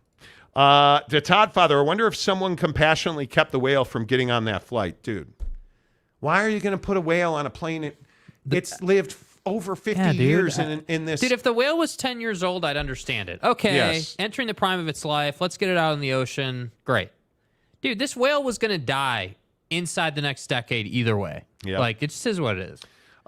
Jim Choi says, Captain Kirk did it on the Enterprise. Beam me up, Scotty. He did. Dude, we don't have beams to just send this thing out into the ocean, man. Mike Gundy's 61st winningest head coach all time. That still cracks me up. Free Willy. Never saw it. Jeff, have you seen Free Willy? No, but I've seen Nemo, bro. East Australian Current, freeway and stuff. Yeah. I always have an El Nino around me when I enter the ocean. Seriously. You know. See what he did there. Brandon Butler, science, this is a bad idea. Rich guy, let's do this. Jumps on a sub to the Titanic. I was going to say, how are we not getting... Yeah, come on, dude. I didn't want to make that joke, but yeah. Bro. Yeah, dude, I'm with you on that. Bro. Titan. Bro. It's ridiculous. Mike Smith. The last people I would think would be championing good is a damn Eagles fan. Damn. The fans that cheer injured players and throw batteries at Santa Claus. Seriously. Yeah. Seriously, you guys. I just don't know how this was supposed to work out. And I don't know why you don't want to... Dude, I don't know why you don't want to pay Jonathan Taylor. I understand if you don't want to pay guys that are a pain in your ass. And are, like, if you don't want to pay, back in the day, Antonio Brown. Okay, totally get it. Pain in your ass, cancer in the locker room. Right. Cool. See you later, AB. But Jonathan Taylor's been nothing but professional. Jonathan Taylor is an all-pro back. By the way, had a knockdown, kick each other in the face argument over Anthony Richardson. You have a rookie quarterback, dude. Might want to give him something to work with, dude. Hey, Jim. Hey, Jim, it's Monty. Just want to leave you a message. There's no chance that Anthony Richardson's any good. Sorry the whale died. All right, take care. Hello, we're not available now. Please leave your name and phone number after the beep. You're screwed. Do you have a good punter? You're going to need him. And no, I'm not arguing. Oh, he's an incredible athlete. I'm not doing the Tim Tebow. I'm screwed. I am not doing it. RJC Man says Syracuse, Pitt, Notre Dame, Boston College have sent legal notice to FSU for collusion. Okay, dude. Okay. Sure. Good talk. I believe you. James L. G5s, quote unquote, can't go to a P5 and win. I didn't say that. It's not what we said, dude. I've never said that. When? Show me. When have they won a game of consequence? It's rare. It's why it's called Cinderella. It's very, very rare. Yeah. Like, again, go back to Utah and Boise and the BCS. Yeah. It's very hard to find that. Too often a team like, again, because it's recent, Cincinnati, well, Notre Dame's a G5 too. Look at their game, after Manti's tragedy with his girlfriend, look what happened against Alabama. And I'm a Notre Dame fan saying that. Didn't Tulane also beat 12 champ K-State in Manhattan last year in front of 51,000? But still, who cares, bro? What was the point? Like, what was on the line, man? It hurts my head. What I said was, show me the game of consequence. So let me get this right. Tulane went to Manhattan, beat K-State. What did that do to K-State? Oh, that's right. It kept him out of winning the conference. Oh, wait. There was no consequence. Tulane beat SC in a nothing bowl game because it was a nothing bowl game. Yeah. And when it happens, James, please come back and I will pay you $5. When a G5 goes and wins a playoff game, because it'll be on the road, go to the Coliseum and win. I'm a man. Go beat TCU in Fort Worth and win. Go beat Texas and Austin and win. Yeah, dude. That's what I'm talking. You don't see that. I never, ever said. I even pointed to Appy going to Michigan and winning. Like, those things happen. It's a game of consequence. Let's not. The thing that drives me crazy in sports is, well, hot damn. Let me give you this one-off example. The exception to the rule let's wind the clocks back a year. Like, it's way down here. It's an exception. It's way down here, bro. Like, there are exceptions to every rule. Jake, He got laid. He's no longer a virgin. Honestly, that's our stroking, guys. One-time exception to the rule.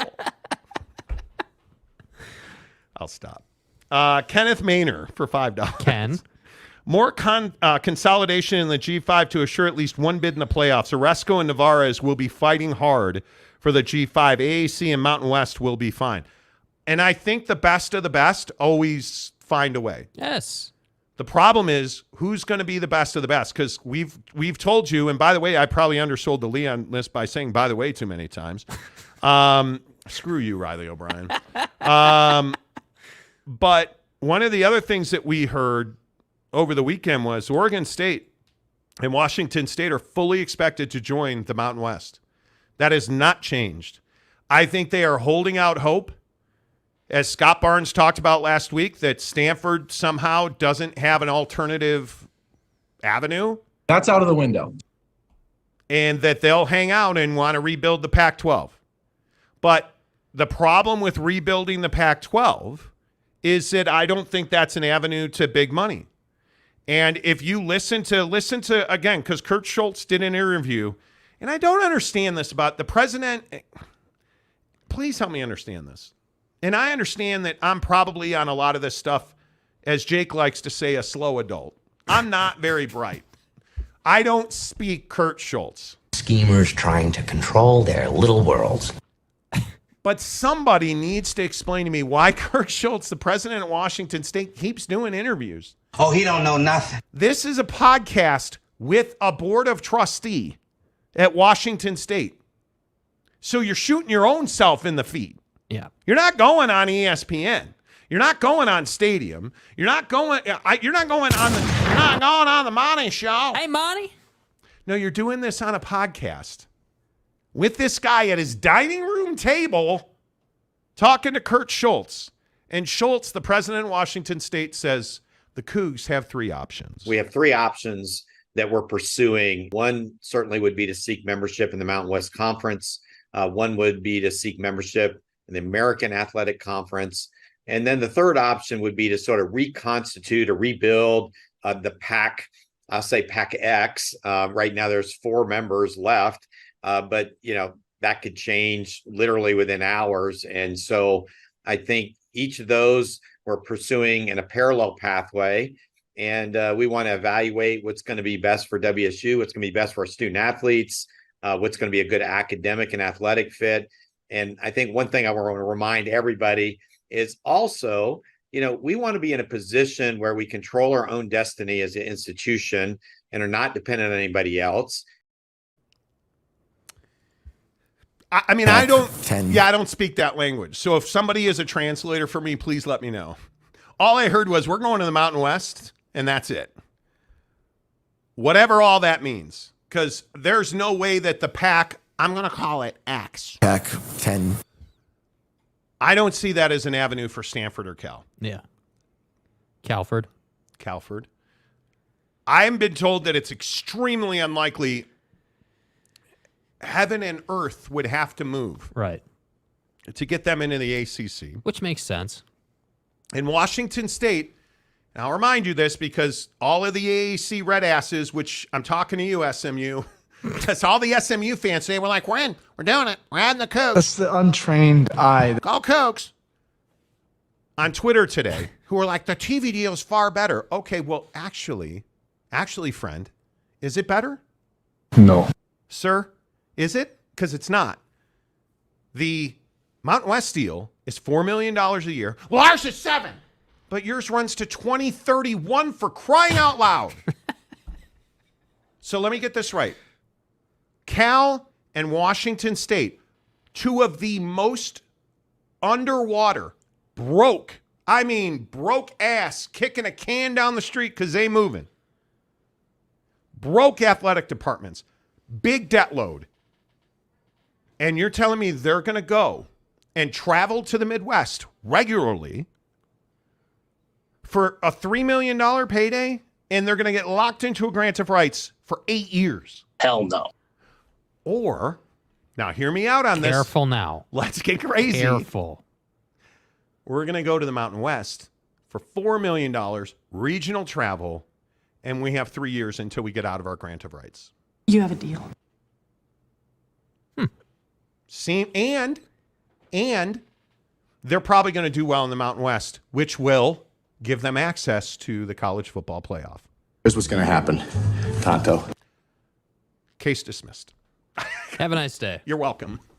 Like, that's how am I wrong about that? No, I don't think you're wrong about it. I think that, American Athletic Conference folks are, again, suffering from what I call little brother syndrome. But it's not a bad conference. I'm not saying it's a bad... Dude, again, precisely my point. Did I ever say it was a bad conference? You did. You said we're terrible. Well, you guys said that we're garbage and SMU sucks and we're just oil money people. Yeah, you are, and you do. That's not the point, though. The point is that you're so damn desperate to get into the ACC that you're willing to add anybody. You're willing to do anything you have to do. And anytime you're desperate, you're going to get screwed over. And Stanford is not willing to continue to get screwed over by people other than themselves. And so that's why I say it just makes sense that the ACC thing is unlikely. Yeah, I don't understand it. Yeah. And I want to. And real quick before we get back to your comments, thank you guys so much. Here are the teams. So think about the travel. If you're in Pullman, Washington, Charlotte, East Carolina, Florida Atlantic, Memphis, Navy, which is in Maryland, North Texas, Rice, which I'm sure you know this, outside of Houston, SMU, they're in Dallas, but do they really? Are they? I haven't confirmed that. South Florida again, Temple, Philadelphia, Tulane, New Orleans, Tulsa, Oklahoma, UAB, that'd be Alabama, Birmingham, East Coast, and UTSA, San Antonio. It's a lot of jet costs. That's a lot of jet fuel, almost like you're an orca whale. But you don't have $20 million. Bro, that is... Dude, Buddy just died, bro. You're making jet fuel jokes, bro. Free Willy. Dude. My point is... Human or non-human? Non-human. My point is... Or Air Force, Colorado Springs. Blasta State, which is in Boise, Idaho. Air Force, Colorado Springs. Fresno, obviously, Reedley, California. Hawaii. Okay. Jet fuel, but again, you can just dump it off in the ocean. You ought to know. You bought it. Nevada, which is in Reno. New Mexico, San Diego, whale. See, it's becoming a theme. I'm not doing this. It is. It's becoming a theme. San Jose, right? California, Bay right. Area. Mm-hmm. UNLV, which is in New Mexico. Right. It's not. It's Las Vegas, Nevada, Anyway, I'll move on. Utah State, Logan. And then Wyoming, which is in Wyoming. Excellent strategy, sir. I don't know. Now, listen, I am no atmospheric meteorological teacher or anything, but that seems a hell of a lot closer to Pullman, Washington than Florida Atlantic. What do you think the optics are on that? Are the optics good? As an optometrist, I don't understand the battle here. It's $3 million. Yeah. That you're going to give away in travel easily. Yeah. Easily. Not even close. You're giving it away in travel. Yes. Or you can stay and fly regional, which is better for your students, better for their athletics, better for their education, better for their mental health, better for your checkbook. This is not a question. This is not even a conversation. How dumb do you think I am? Pretty dumb. Whales are heavy. I could be wrong. So, let's see. James L. Already read that one. Hero 75 for $10. I know they will never do this, but... Okay, this should be good. They should make it the top 12 teams in college playoff, but limit each P4 to having no more than 5 teams in it now. That's 20 teams. So one conference doesn't... There's going to be a cap per conference. There has to be. I would guess it'd be 3. Yeah. I would guess it would be 3. Kenneth Maynor, no consolidation in the G5 to assure at least one bid in the playoff. I read that one, my bad. Big bad brass balls. Bulls. Too much whale talk. $5. I'm way behind on the program today, so you may have already answered this, but wasn't it Urban Meyer and not Witt who was the original BCS buster in 2004, but Witt was on his staff. So when when Pervin went to make, the Aaron Hernandez story. I should probably phrase that as praise. Bro, Tebow, not Hernandez. Reference it as Tebow, dude. Praise Jesus. Like, for instance. When he went to save the Gators and baptized Tim Tebow as the greatest college football player ever. He's a brilliant guy. We should move on. When he went to Florida, Witt ascended into his spot. So that's why Urban Meyer, in my opinion, is one of the worst human beings to ever work around impressionable young adults. Yeah. So I don't like giving him credit for anything but screwing Jacksonville and creating Aaron Hernandez. But, right. Opinions are what they are. AJM, couldn't Congress kill the NCAA antitrust? No. I don't even need to read the rest of the sentence. Couldn't Congress kill the NCAA antitrust exemption? Hard stop. No. When have they ever done that? Wouldn't they do that to Daniel Snyder in the NFL? They didn't. Major League Baseball on steroids? They didn't. Oh. There's too much tax dollars generated through the NCAA, so it'll never happen. Over NIL, are players being considered university employees and pay to play? Well, the problem is Congress doesn't want them to be considered employees. Yeah. If you read the nonsense of some of the NIL bills going through Congress, you'll quickly understand those guys are on the side of the NCAA. They're not at all on the side of the student athlete, which isn't a real thing. On the side of the people making no money at all. The student provider. Shooter Texas, how about 4 best champ auto bid, but also no more than total of 4 teams from any conference? Yeah, don't disagree. Rowdy Runner, $2. Idiocracy is a documentary, not a work of fiction. Idiocracy. Okay. Yeah. English was not my first language. The Whale will be like Missouri in the SEC. I totally agree. Dead on arrival. Probably too much. Wow, dude. Wow. Look, Here I am. I'm just interpreting what the gentleman said. Wow. He would be the Whale. Would be now. Do you mean when you say the Whale? Do you mean San Diego? San Diego State, also dead on arrival. Damn. The way, like Jim Irsay's whale, that he was trying to fly across the country that weighed, I said 8,000 pounds of jet fuel. That whale weighed he's 53 years old. Jim Irsay wanted to fly a whale on a cargo jet from Miami to the Pacific Ocean for $20 million. Excellent strategy, sir. The thing I love is Jim Irsay. Jim Irsay had to be sitting around talking to people about this. He's like, okay, look, guys, we got to do something about this whale. It deserves to have a life. Unlike Jonathan Taylor, fuck that guy. But this whale, I love this whale. Fucking A. Here's an idea. And it's not really an idea. I want you guys to execute this. Not the way, don't execute the whale. I mean, like, pull this off. What if we get a cargo jet and fly Free Willy across the country? How much would that cost? We may have to go short in a couple cases. Sir, it's going to cost $20 million. Okay, well, let's just trade Jonathan Taylor. Then I can afford that. Sir, unfortunately, the whale has died. Let's wind the clocks back a year. We should still trade Jonathan Taylor. Like, I imagine somebody at that table is like, man, Jim, this is a great idea. This had to be a publicity stunt.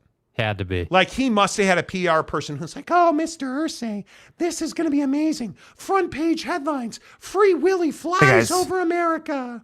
Whales do fly. We'll do it like the space shuttle. Look up in your binoculars at 10:47 Indianapolis time, and you can see Willy. Not Arizona time, just to be clear. No. And not Arizona time. Me. But if you look up with your binoculars, you can see Willy flying over Indianapolis. Hiscock. Who said yes to that? Can Jim I just did. add? Jim. Who greenlighted that? Jim. Can Jim Irsay just cut a check for $20 million? Yes. Damn, I wish I could do that. But not for Jonathan Taylor. Not to help humans, to help whales. Well, I'm glad we're clear on that. Man, Human or non-human? $20 million. For a whale, dog. Jesus. You have $20 million to spend on an elderly whale. A killer whale at that. That's crazy. Gary Wolf says, call Ace Ventura, snowflakes missing again. Yeah, you know what I mean? Do you know that reference? Yeah, Ace Ventura. I know Ace Ventura, dude. Do you know I watch that all the time, Do you know who Snowflake is? I don't remember, no. Yeah, God damn it. Yeah, I remember Ace Ventura. The dolphin. Well, that's the issue, isn't it? Has never seen The Godfather. Whose fault is that? Whose fault is that? Probably your girlfriend. Zanatos Clutch. I like it. For $2. Cal students are too busy. No. Save your $2. RJC Man 38 for $5. ACC either adds schools like Stanford and Cal, or ACC is toast. You think that schools with $4 billion endowments are going to allow FSU to dictate? They're not, but the problem is you have 5 schools in the ACC who are like, no, we're not adding those crazies from California, which is essentially what's being said. The Carolinas, North Carolina State, Clemson, Florida State, and Miami are all a no. Right. Because Florida State's not the only one that wants out of the grant of rights. Right. So Florida State, it is what it is, man. Maury Alvarez, the great Floridian. What's up, Maury? Good to see you, Maury. How are the kids? The whale was like, quote unquote, leaving on a jet plane. Ain't got time to take a fast train. Lonely days are gone. Do you know that song? Guns N' Roses. Oh, no, it's not. No. Not the answer is no, it's not Guns N' Roses. Bon Jovi.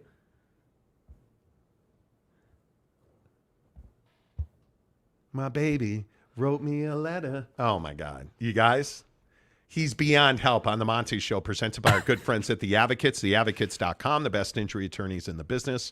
You guys, I say it every day on the show. Did you get hurt at work today? If you got hurt at work today, I know you trust your boss. I know you trust your workman's comp insurance. I understand why it can be awkward when you say, hey, I'm going to get an outside opinion. And your boss gets upset because you're worried about keeping your job. You're worried about being healthy enough to find another job. And you're worried about providing for your family. Well, how about this? Don't worry about that stuff. Take that burden off of your plate so you can focus on being the best version of yourself. Because how many times have you been in this situation where there's been an accident, or again, for heavens to Betsy, you got hurt at work, where all you're thinking about is all this stuff that could happen, and it's sapping your energy and it's bringing you down. Let the advocates take that off your plate. You worry about getting you healthy. You worry about providing for your family, because the advocates are going to fight for you. They're going to get you what you have coming. And trust me when I say this, you do not pay the advocates a penny until they win your case. You never pay them out of pocket. You have nothing to lose by getting a free consultation today at theadvocates.com. You don't even have to pick up the phone and call and talk to somebody. You can chat with an injury attorney online today at theadvocates.com. Theadvocates.com, the best injury attorneys in the business. Make sure you tell them you heard about it on the Monty Show. Let's keep rolling with your comments, because I know we've had, how many comments have we had today? We've had over 2,000 comments today. Love it. Appreciate that. Let's see. Tanner Plummer says, wasn't leaving on a jet plane by, no, it wasn't, no. Hey, you start talking shit. Okay, let's pull the old Google machine Do you out. guys really not know this? You really don't know this song. James L. Monty doesn't know the John Denver jet plane song or Idiocracy movie. I don't know the Idiocracy movie. And doesn't believe in merit-based success. I don't believe What the in hell does that even mean? I'm not sure what that means. Jeff Woodworth, maybe GNR covered that song when Jakey went to their concert. Yeah, dude. He's never been to a Guns N' Roses concert. I'm for real. He thought that I was talking about Night Train from Guns N' Roses. No, I wasn't. Tom says, rip Lolita. Bill G, actually, it's impressive that Monty knows the letters by the box tops. The letter by the box tops. Lonely days are gone. I'm a-going home. My baby wrote me a letter. Dun, dun. Okay. You just have to, snap out of it a little bit. Yes, box tops. Miles says, giggity, are you kidding me? What did Giggity say? Oh, boy. Monty has the voice of an angel. Okay, that's a lie. Bro, I say it to my wife all the time. Like, my wife and I will be sitting on the couch, and there will be a commercial with a song in it, and we'll start rapping or singing or something stupid like that. Or, like, we watch one episode of Emergency every night, and the theme song comes on, and we'll start, like, humming it and dancing on the couch. I can't sing at. I don't even pretend. You got the right there. That's the best I got, bro. It's like, that's it. Yeah. Maxed out, because I cannot sing at all. Nah. Mike Smith says, God damn it, Jake, you're killing me. I know, dude. I'm sorry, bro. Oh, That's my God. bad. I mean, what am I supposed to do, dude? I know. Football 50 in 3 minutes. Matt Ritson for $2 says, Pac-12 have Commerce Pacific Life now off air. Okay. Okay. OSU Cowboy Country. Wazoo and Oregon State going to the Mountain West for a short time is brilliant. If one or both of them make the playoff a few times, then it shows they should be in the Big 12 or the Big 10. And if we go to 20-team conferences, there's going to be opportunity. Yeah. And I know it sounds crazy. It makes sense for all 4 of them to join the Mountain West, or for the Mountain West to join the remaining 4 in the Pac-12. Yep. It's remarkable. Mark Hales, if you didn't teach him good music, that's on you. I did teach him good music. Thank you. I did. He listens to Metallica. He listens to Foo Fighters, right? But, dude, Drake's got this banging new beat out, bro. Another one. You're selling the lead short, dude. Another one. Taylor Swift, come on. Oh, God. Swifty. Fat Jesus. Pound for pound, it's about the same spending $1,400 to save your dog's froggy eye or a bloated liver. It is. It is. My dog is so old, but he's great. OG Gary, won't the Mountain West get more money if Washington State and Ball So Hard State U Ball So Hard State U go to the conference? Yeah. The way this works is that when you expand, you have to amend, not open, but amend your grant of rights, because the only way to expand is if you get new money from your TV partners, because nobody's going to take a write down to add Washington State and Oregon State. Yeah. So your TV partners, in this case, the Mountain West, would be CBS Sports and Fox. I'm told they've already gotten that okay. They're simply waiting for Washington State and Oregon State to say yes. Yeah. The Mountain West, as we reported several weeks ago, has invited Oregon State, Oregon State, Washington State, Stanford, and Cal to join the conference. Yeah. So, I mean, it's simply a matter of when they say yes. Yeah. Mike Smith says, voice of an angel, the angel of death, maybe cue Slayer music. Seriously. Mike Maples, the Advocates even helped Monty when he got hurt at his OnlyFans job. Got to pay off those credit cards any way you can. Honestly, that's our stroking, guys. Hey, man. Stunts on OnlyFans make you real money. The Todd Father, oh snap, Monty with the story turn. So, yeah. You know. Tanner Plummer, now I'm curious what the other jet plane song is from. I don't know. Pennypacker, what's up, H.E. Pennypacker? How about Learning to Fly by Tom Petty? I can't sing. The late Tom Petty. Stud. Man, if I could sing like Tom Petty. To be fair, I've never heard of any. You don't know Guns N' Roses, bro, really? See, that's offensive, dude. Oh, you must have. Yeah, you know Guns N' Roses songs. You just don't know that. You don't Guns know. N' Yeah, Roses. Mike Smith is like, oh, OG, yes, you do. The Todd Father with the couch story with Mrs. Monty, turn in the man card. No, dude. One of the best things before you get to football at 50, one of the best things is just being silly with your significant other. Like, she works hard all day. We grind our asses off all day. Mm-hmm. I guarantee you I'll come home and she will have some kind of dinner thing. Like, she's amazing. So we just sit there and laugh. Like, that's why we stopped watching the news. One of the things we just don't do anymore is we don't watch the news. Right. And what we'll do is we'll just watch Emergency. We're into the show East New York now. And we just have a good time watching shows or cooking together. We cooked together yesterday. Mm-hmm. I got these really thin cut pork cutlets. I had 3 scrambled eggs and 3 pork cutlets for dinner last night. the max, dude. So good. Yeah. She's making like this spicy, curry pizza. She's making this spicy, good, dude. My hair's on fire. But we have a good time laughing about it. We have no, dude. You gotta not be a guy. Yeah, the man card thing is a gimmick, dude. Yeah, you gotta, yeah. Live your life, dude. I'm telling you. Yeah, dude. The more you laugh, it's amazing. Yeah. That's why I like road tripping with my wife. Yeah. It's amazing. So there you go. Football 50-10 of the hour. Every hour on the Monty Show is presented by our good friends at Papa Murphy's Pizza. Papa Murphy's Pizza. Telling you guys, get the marinara meatball, pour it on top of your calzones. It'll change your life. Let's talk about some football. Week 1 NFL. Yeah. Because I'm here to tell you that Prize Picks, do you guys know what Prize Picks is? Prize Picks, daily fantasy and Prize Picks. I'm a huge fan of daily fantasy. You know that I play a lot. Use the promo code Monty at prizepicks.com or download their app. Super easy. There's a link in the description of the show below on podcast and on YouTube. Let's play together because I want to go over these more or lesses for week 1. Passing yards. And here's the best part. So at Prize Picks, you make let's say you make a $50 deposit. They'll match it. They'll give you $50 on your initial deposit. Yeah. Up to $100. Right now, they have a 99% off promotion for Monty Show viewers on Dak Prescott.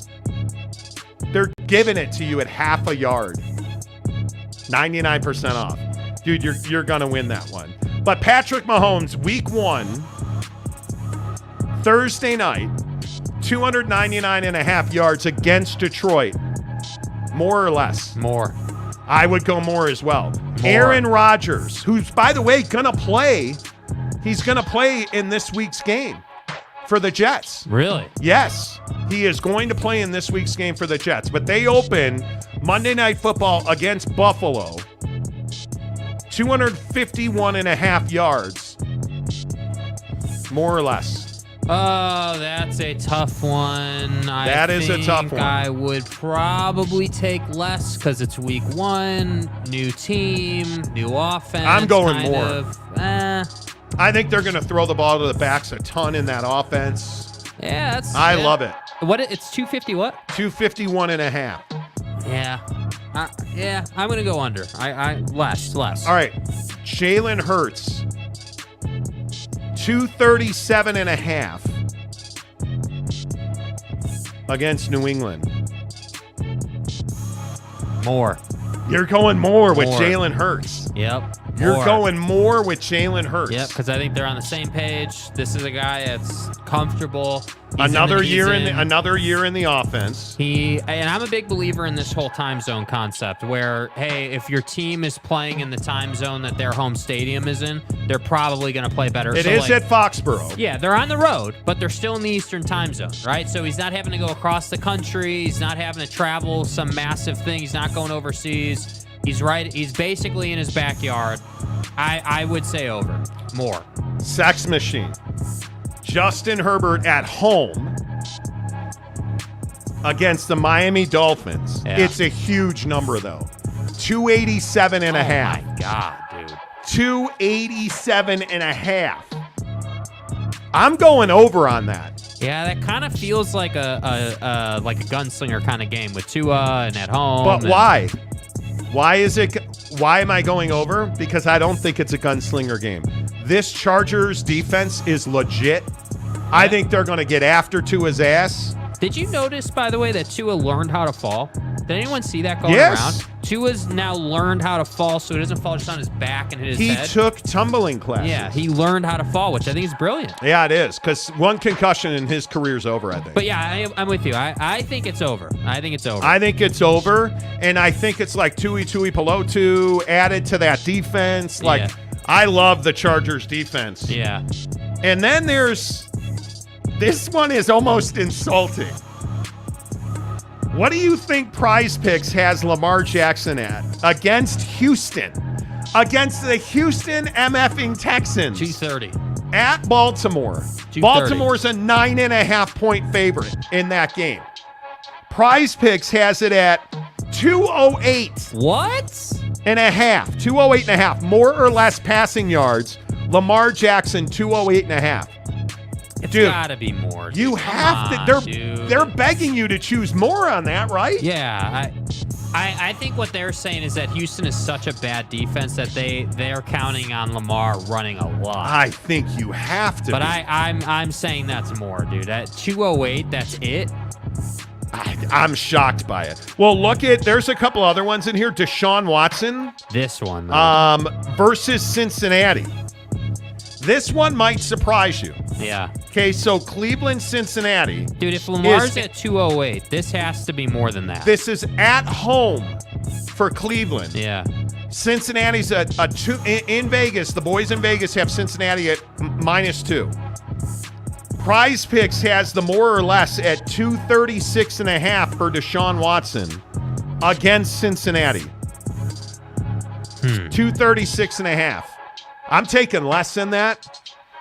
But look at the other side of the line. Joe Burrow. Joe Burrow. He's at 265.5 against Cleveland's defense. More or less. I'd probably go more on that. That's pretty reasonable. I think you can double up on that game. Although I have to say, is it for sure he's playing?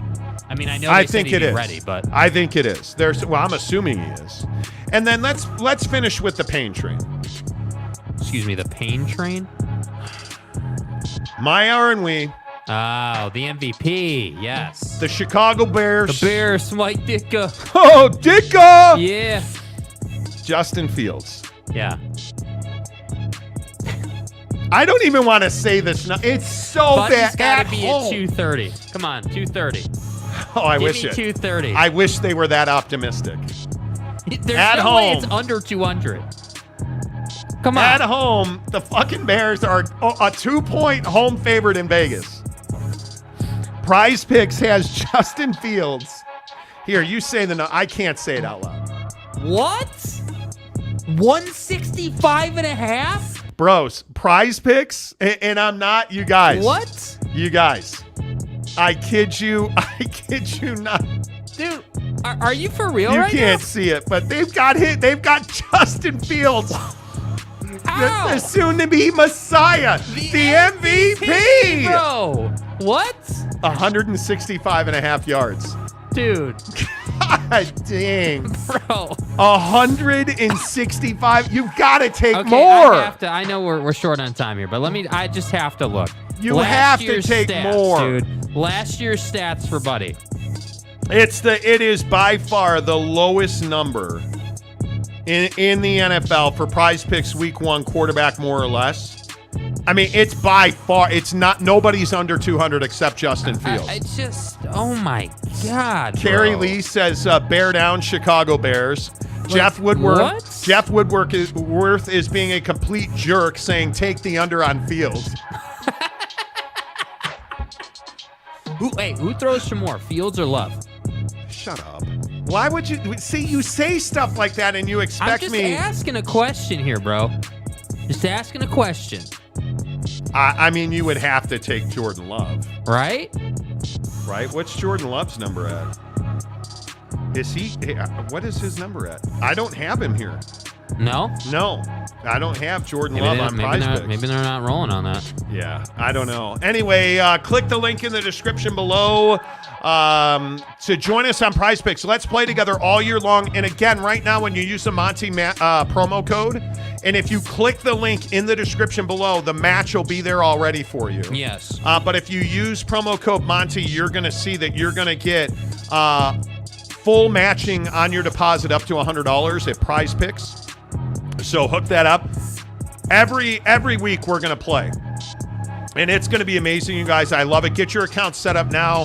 Prize Picks, download the app by clicking the link in the description below. Football 50-10 of the hour, every hour, presented by our good friends at Papa Murphy's Pizza. At Papa Murphy's, we do more than just pizza. We do meatballs and marinara. Papa Murphy's does meatballs? Oh, I think you mean I do the meatballs and marinara? And how do you do it, Dad? How do I do it? How do I do it? Well, we do it with savory ground beef Covered in tangy marinara. That's how, honey. At Papa Murphy's, we make great pizza. And don't forget the meatballs. Order now at papamurphys.com. Mac Jones is only at $215.5, you guys. Papa Murphy's Pizza, Dude. use the promo code Monty25. I love this so much. Yeah, I love it. We're sitting here talking, and we're looking at much. the other passing yards. Yeah. Mac Jones against the Philadelphia Eagles, who I think are going to be the best defense in football. And again, this is week 1, not this week, but next week. Week 1. Week 1. September 2nd or September 10th. Yeah. Mac Jones, you guys. It hurts my head, dude. Like, it just does. Mac Jones is going to have a monster year. They're begging you to go more. Yeah. You've got to go more there. I cannot wait. I am so excited. Dude. Yep. Let's see. The Todd Father is Prize Picks Fantasy. They don't let us bet in Florida. It is daily fantasy. It is absolutely daily fantasy. I love it. It is so much fun. You are eligible for Prize Picks in Florida. Yeah. You're absolutely eligible. Because it's just daily fantasy. It is. I mean, you really are. The thing about Prize Picks is it's a skill-based game. So it is skill-based fantasy. You make your entries every week, and I love, like right now in baseball season, I love Prize Picks during baseball season. Yeah, because you play daily fantasy on Prize Picks every day with baseball. I love it. Really what Prize Picks is about, the question every day in Prize Picks is more or less. Yeah. More or less than 165.5 passing yards in week 1. I just feel like nobody believes Justin Fields How many will succeed. passes behind the line of scrimmage? Right? Am I wrong about that, you guys? I don't think anybody in this league believes that Justin Fields is going to be is he ever a top 10 quarterback in the NFL? No. Nope. I don't think so. Top 15 is the ceiling for him, I think. I really... Unless he gets traded or moves on to another organization that's going to develop him into a actual pocket passing guy. That Prize Picks has him... It hurts my soul. Yeah. It hurts my soul. Let's see. Mike Smith, do you think that the Georgia players on the Eagles roster is still in a racing team? Well, yeah, they're first team all SRT, dude. Okay, wait. So the whale died, and it's too soon for me to make Jim Irsay whale jokes. You guys are making Georgia flipping race car jokes. And I'm the heartless. The whale was 53 years old and he died. Dude, nobody died, but he just decided to drive through a house. That's actually untrue. Don't quote me. Not true. It is what it is. Shouldn't be making dead whale jokes. OG Gary, is Prize Picks available in Utah? Yes, it is. Yes, it is. Let's go. Yes, it is. Utah, absolutely. For everybody that listens to this show, man, like our biggest states by far, California, Prize Picks is available. Texas, absolutely. Do it. Florida, absolutely. Do our it. good friends in Illinois, hello. Chicago, hello, Moline, Illinois. Illinois, yes. Kansas, yes. All of our friends in Texas, hello. Hello, Utah. Hurricane No, I will stop. Yeah, absolutely. Absolutely. Let's see. Greg Hawkins, hello. Hello. OG Gary, thanks. Teddy Wayman, what's it? Teddy Wayman Dude, is Teddy, a Prize what's up, Picks bro? guy. You gonna play Prize Teddy, Picks or what? You just missed more or less on Prize Picks. And Justin Fields, 165.5 in week 1, more or less. Well, less, dude. Less. Too bad. Kevin Chittenden, Bachelorette finale tonight. That's my gift to my wife. Ugh. Bro, Ooh. Are you for real right now? You're being what? No. Waves in opposition. James Knight, hey guys, caught a story on the lack of water in Salt Lake. Yeah. Not anymore.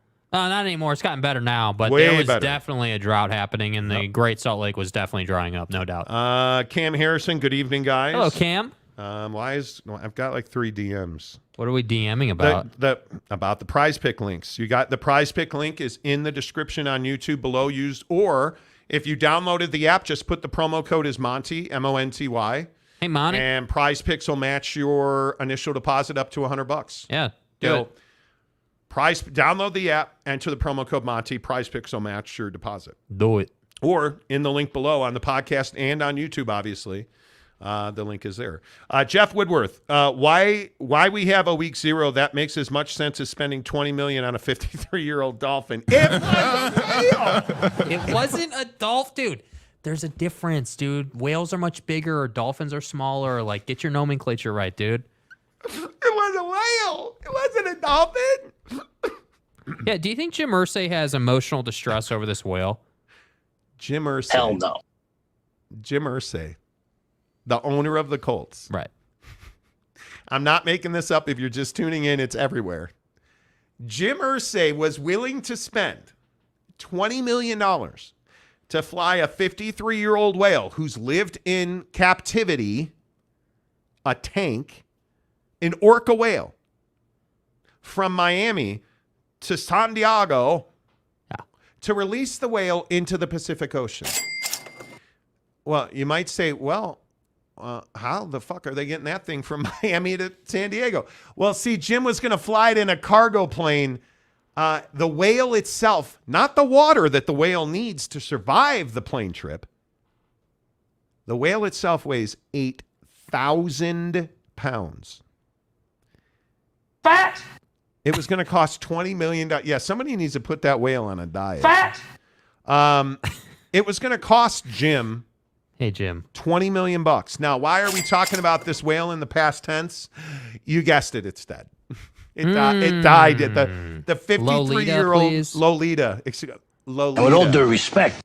Let's not comment on Lolita's weight. Yeah. Like, can we be nice, please? Like, can we show some respect? She had a glandular issue. It is what it is.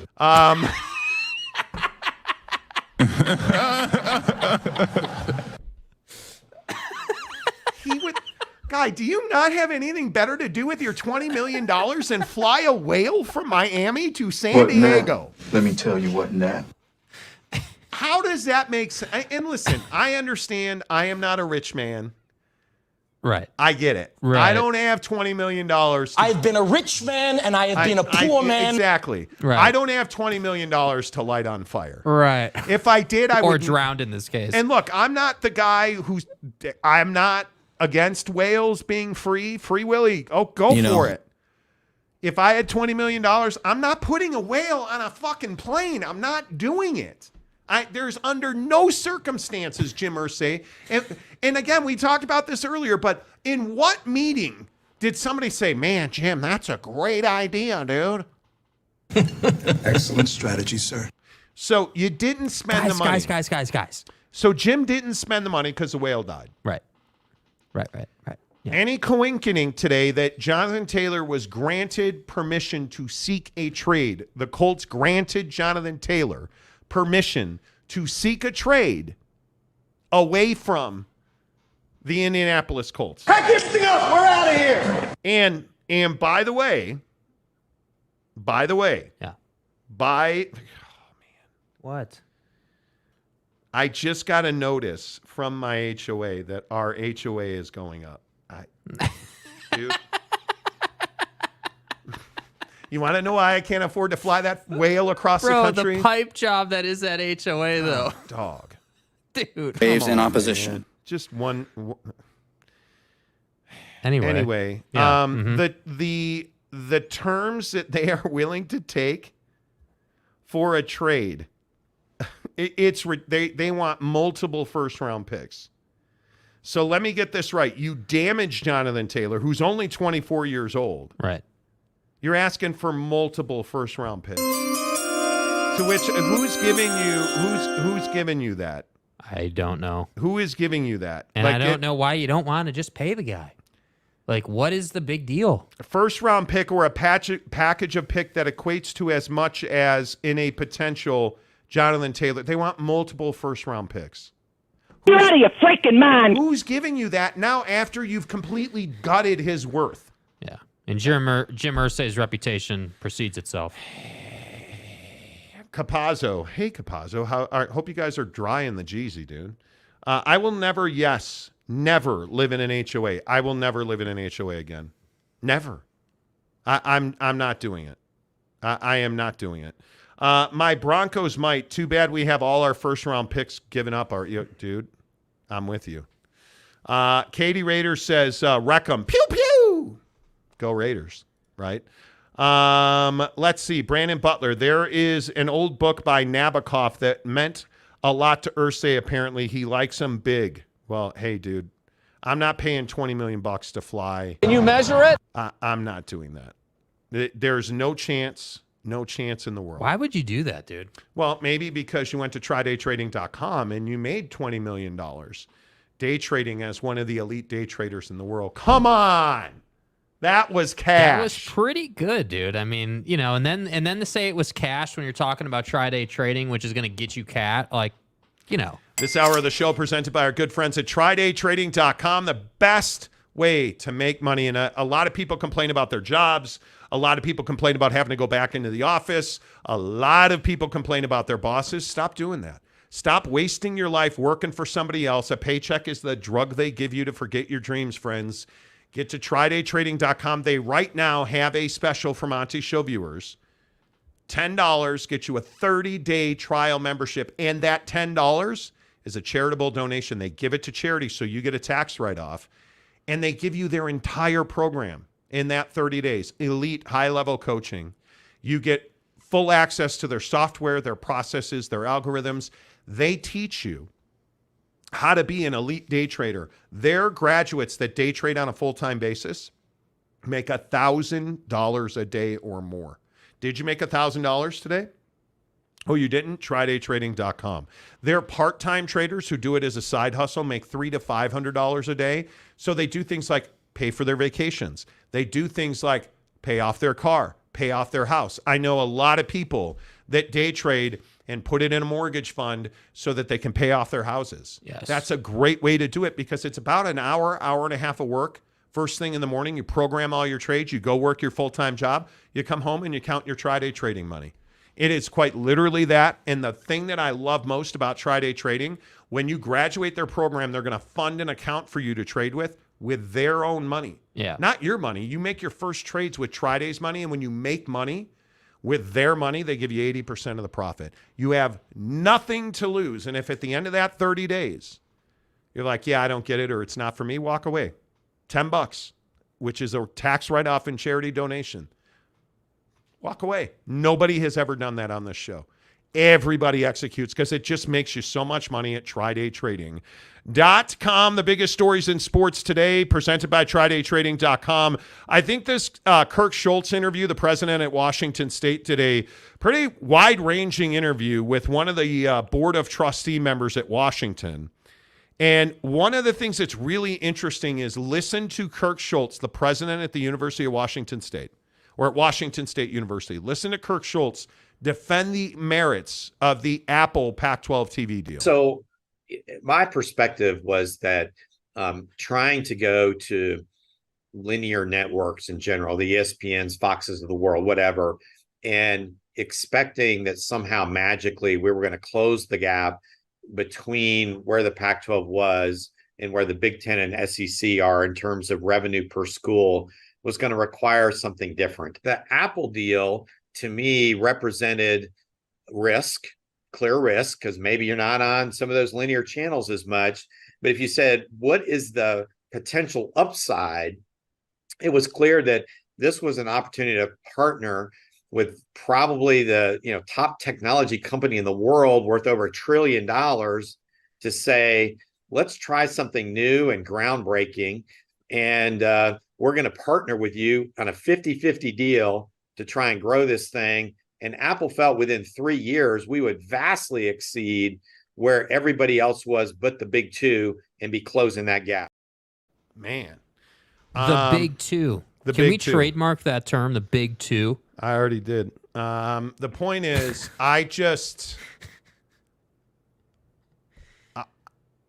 the rationale. Well, Apple promised. Who's your Messi? Because this is the example that everybody is using with Apple TV and the Pac-12 is, Right. Look what MLS is doing. Right. Let's have a brutally honest conversation about that. Why is MLS and Apple finally seeing what and they won't report the numbers publicly. Apple will never do that. Right. they're telling us that they are now creeping toward the threshold of making money with Apple and MLS. Why is that happening? Well, because Lionel Messi is a revelation for MLS. Sensational. He has been spectacular. He has been everything that you could need to boost a league and boost viewership. And it's not even North American viewership. It's global viewership for Lionel Messi. You say the name Messi in the soccer community, and he looks like he's 20 years old again. He is running up and down the field. He's making incredible plays, incredible first balls, passes, finishing, scoring goals, being selfless, being a leader, like everything you want in an athletic superstar. Lionel Messi's doing that. If you're in the Pac-12, who's your Leo Messi? Because it's not going to be a quarterback. It's not going to be a running back. It's college football. It's a transient sport. In something like MLS, guys like Messi are not transient because it doesn't matter what shirt he's wearing. People are going to turn it on to watch him. Yeah. And so what you'd have to be selling is a brand. Well, what brand is that? Because it ain't USC. Because USC's in the Big Ten. And so is UCLA. And Arizona was always leaving. There was no Messi. There is no brand. So Apple making you a revenue promise off of their projections is suicide because they're not going to share with you. Yeah, and I think the other thing that he said there that really stood out to me was that, they were enamored by Apple being like the best technology company and being worth $1 trillion and like, sort of this shiny new toy effect, right? Where it was like, oh, they're a great company. And, in this interview, he also talked about, how, yeah, sure, Apple's had some failed products, but they're geniuses at marketing and they were going to help them market the product and all this great stuff. But what product are you marketing exactly? Because I agree. To have success, to have something to market, you got to have a product. You got to have, that's why Apple's getting traction because they're able to put up highlight reel after highlight reel of Messi scoring and being Messi. But again, what is Apple known for? They're known for the iPhone. What's your iPhone? What's your AirPod? What's the must-have, only place to get it? Is it Nick Saban? Is it Ohio State? Is it, pick your brand, the big brand in the SEC, Georgia, Bama, Ohio State, Michigan. What's your brand? USC. Texas. You don't have that. Texas, you don't have that. That's the issue. I can make an argument that if BYU was only available on Apple TV, I could absolutely see BYU fandom making a difference at BYU for BYU at Apple. I can't say that about Washington State ever. No. And not to be redundant, Washington State and Cal are two of the most depressed, financially strapped athletic departments in the entire country. Yeah. This is ridiculous. Yeah. Then there is the fine case of Jim Harbaugh. This is remarkable. Jim Harbaugh suspended 3 games today by Michigan. Mm-hmm. While the ongoing NCAA matter continues through the NCAA process, today's announcement is our way of addressing mistakes that our department has agreed to in an attempt to further the process. Ward Manuel said, the athletic director, we will continue to support Coach Harbaugh, his staff, and our outstanding student athletes. So let's rewrite the story for you. Jim Harbaugh was accused by the Committee on Infractions, the NCAA Committee on Infractions, of recruiting violations during the COVID down period. And then he was also accused of allegedly lying and misleading and overall interfering with that investigation. Allegedly. He had basically come to what amounts to a plea deal. He'd agreed to what amounts to a plea deal. Right. At 4 games. Went to the Committee on Infractions who said, hell no. This is going to be a lot more than 4 games and we're not giving you a free pass. Which would infer that he's getting at least 6. Right. which is what people I've talked to around college football believe, is he was going to get 6 games.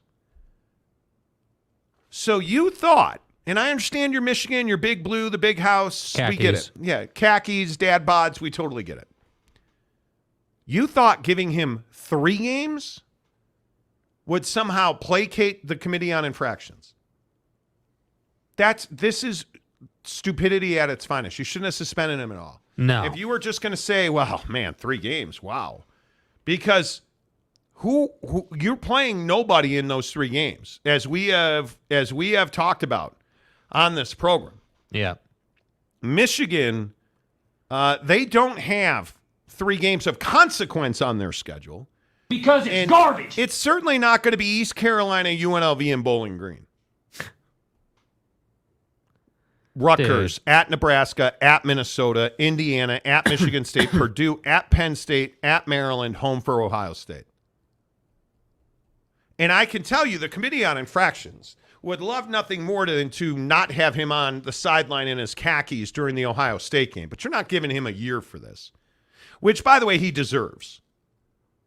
My firm belief is that Jim Harbaugh should be suspended for a year. You were recruiting during the COVID dark period, which they warned you was an absolute no. No, sir. And allegedly, the way that he did it, the visits, where they were, how they were.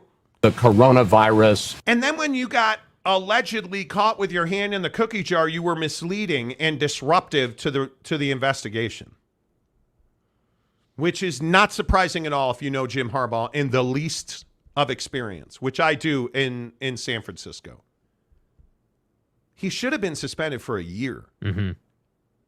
And I'm not a Jim Harbaugh fan. I think you all know that. Call me biased if you want. Jim Harbaugh is what's wrong with coaching in college athletics. Because he's a schemer. Because he's a schemer. He does not treat people well. And he told his kids, don't be bitter. Be better. Right. Well, what example are you setting by skirting the rules and then being an obstructionist when it came time to investigate your skirting of the rules? And furthermore, why were you skirting the rules? Oh, that's right. And I know every time I say this, they've won the last 2 matchups. Yeah, the problem is you've been dominated in the big picture for years. I get it. You won the last 2 years. But let's not sit here and pretend that Michigan somehow is a better program than Ohio State. I'm not here for that. We need to get to 3 out of 5, 5 out of 7 before we're going to sit here and say Michigan's better. So I am just burnt on, Jim, I'll just go back to the NFL then. Okay, great. Go back to the NFL. Who wants you? It's a great question. Because you tried 3 years ago. But no, you didn't take the job. You were committed to Michigan. Again. Okay, so where's the job offer, Jim?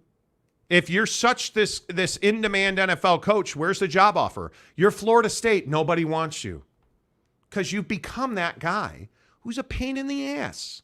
You're not a good guy. You're not a good guy to work with. You're certainly not a guy that people want to be the face of the organization. You're a douche. Because with all the retreads in the NFL, you certainly would have gotten another chance to screw up a quarterback situation. Facts, dude.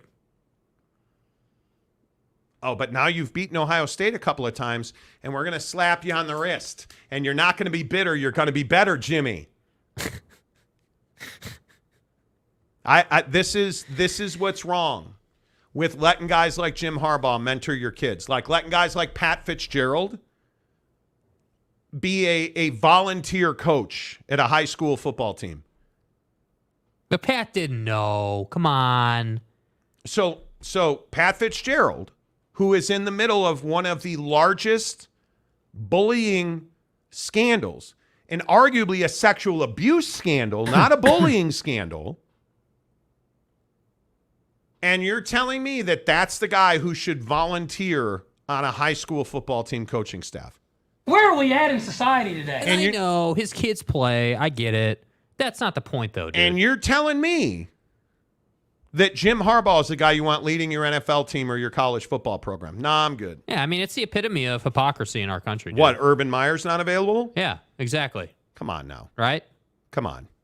This is a problem. Yeah. All right, your thoughts. Let's run with you guys the rest of the show. Aim for the bushes. Oh boy. This says SMU has 2-win streak in Fort Worth against TCU. Congratulations. that and your boosters will get you absolutely nothing. The AAC. Congratulations. Again, SMU fan, you occasionally creep in here and try to sell the team. So let me get this right. Help me out. And again, pew pew. I'm just asking, right? I'm just because Craig James and Eric Dickerson, they're not coming through the door in the Trans Ams anytime soon. So help me. Help me. I'm the naive guy. Help me. Right. So you have all this money. Right. You're willing to pay hundreds of millions of dollars. Your donors, who we've spoken to directly, have said we're willing to pay $200 million over a 5-year period to get SMU into the ACC. So SMU doesn't have to take a media distribution from the ACC. No, they'll take the hit. Right? Like the donors will pay the $200 million. So here's my question. So you have all this money. When did you win the conference? When have you won a major bowl game? Why are you not desirable? Because you've asked every fucking P5 and they've all said no. No. Couldn't you? I mean, you have all this money and all this prestige and you deliver Dallas and it says Dallas on the front of your shirt. Why couldn't you get into the Pac-12 and save the Pac-12? Pardon me. Because you're SMU and nobody wants you. Because you're not winning in the AAC. You're not really even a factor in the AAC. You're pretty much a checkbox in everybody's win category. But yet you've been to Fort Worth and you've beaten TCU. So this goes back to my question about P5s versus G5s. And congratulations, you've beaten TCU. How did that college football playoff trip go for you? Right? Because you beat TCU. So you're trying to infer here that you're better than TCU. How did that trip to the college football playoff go? Because I can't, and I'm old as shit. Like, I get it. I'm dying. I'm the dead whale. I get it. Well, and you're Mormon, but it's fine. And I'm old, and that's right. They Yeah. said I'm old and I'm Mormon, so I'm Yeah. going to die soon. Right. Which I'm not. But the question is, I know my memory's faulty, but SMU, how did that trip to the college football playoff go? Furthermore, how is that money that you guys won because you went to the Final Four, right? And then because I mean, football's for shit, but basket, you guys I don't remember that one either. You know. And I know, faulty memory, old guy. How'd that trip to the Sweet 16 go? You remember that? Those glory days, like where you guys went to the Sweet 16 and didn't even take a buzzer beater. I remember SMU never going to the Sweet 16. Ain't no reset. Never going to the college football playoff. All we hear about is, well, down here in Dallas, we're all hat and bunch of oil containers. Tarrant County.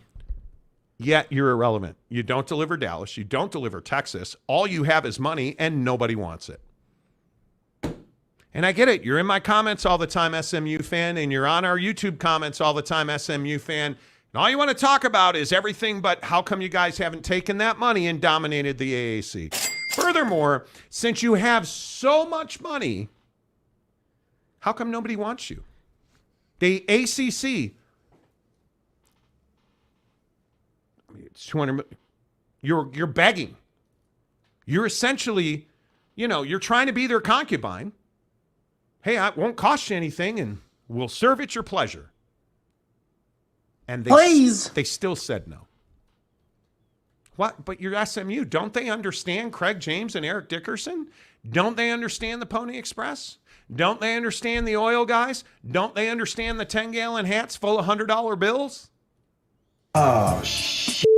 But you live and die on those 2 wins in Fort Worth. Man, holy cow. Man, congratulations. We talking about Jim and Ohio State, or are we talking about SMU and TCU? I should probably just stop. Mike Smith says concubine. That word makes me so bricked up. Is that right? Skunk. I'm so bricked up right now. I'm tired. I'm worn out on SMU fan. And I support SMU. Like, I don't even hate SMU.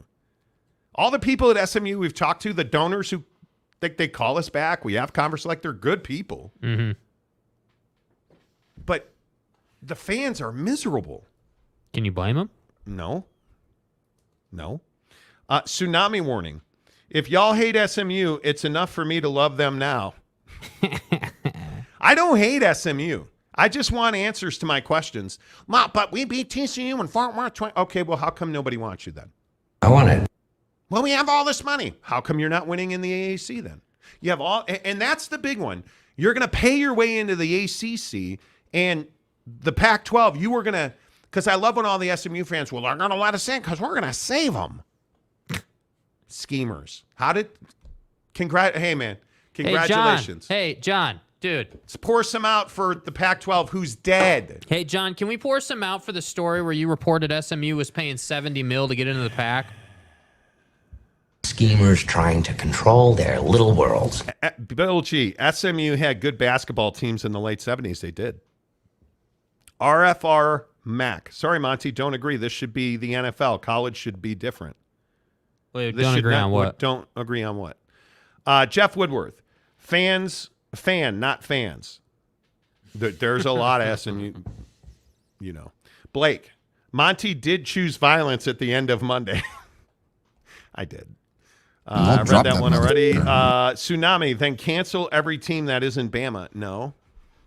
It's not. Don't overreact, dude. Yeah. Don't overreact, I'm not bro. talking about every other team. I'm talking about Dallas.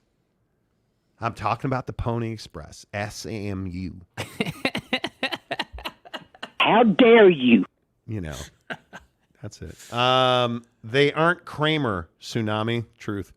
OSU Cowboy, when SMU finishes their stadium renovation, it will be awesome. They already have a great indoor practice facility. This is going to help them get better recruits to do what?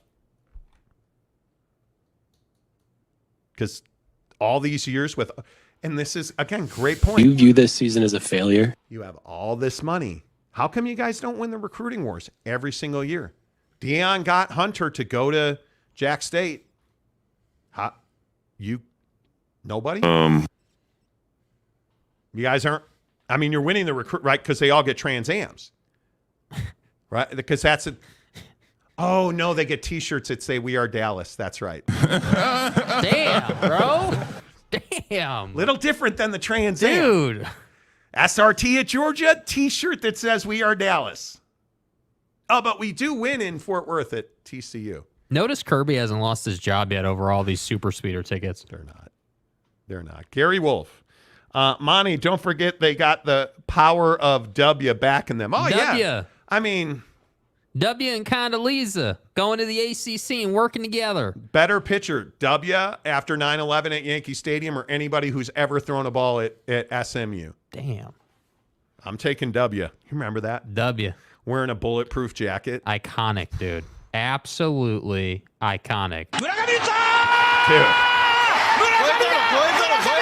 Dude. Delaric, SMU fans are trending on Ute fan of being disliked. Oh, you're not even kidding. Matador Mike, Harbaugh should be suspended for OSU, PSU, and Michigan State. My brother. Dude, you're not wrong.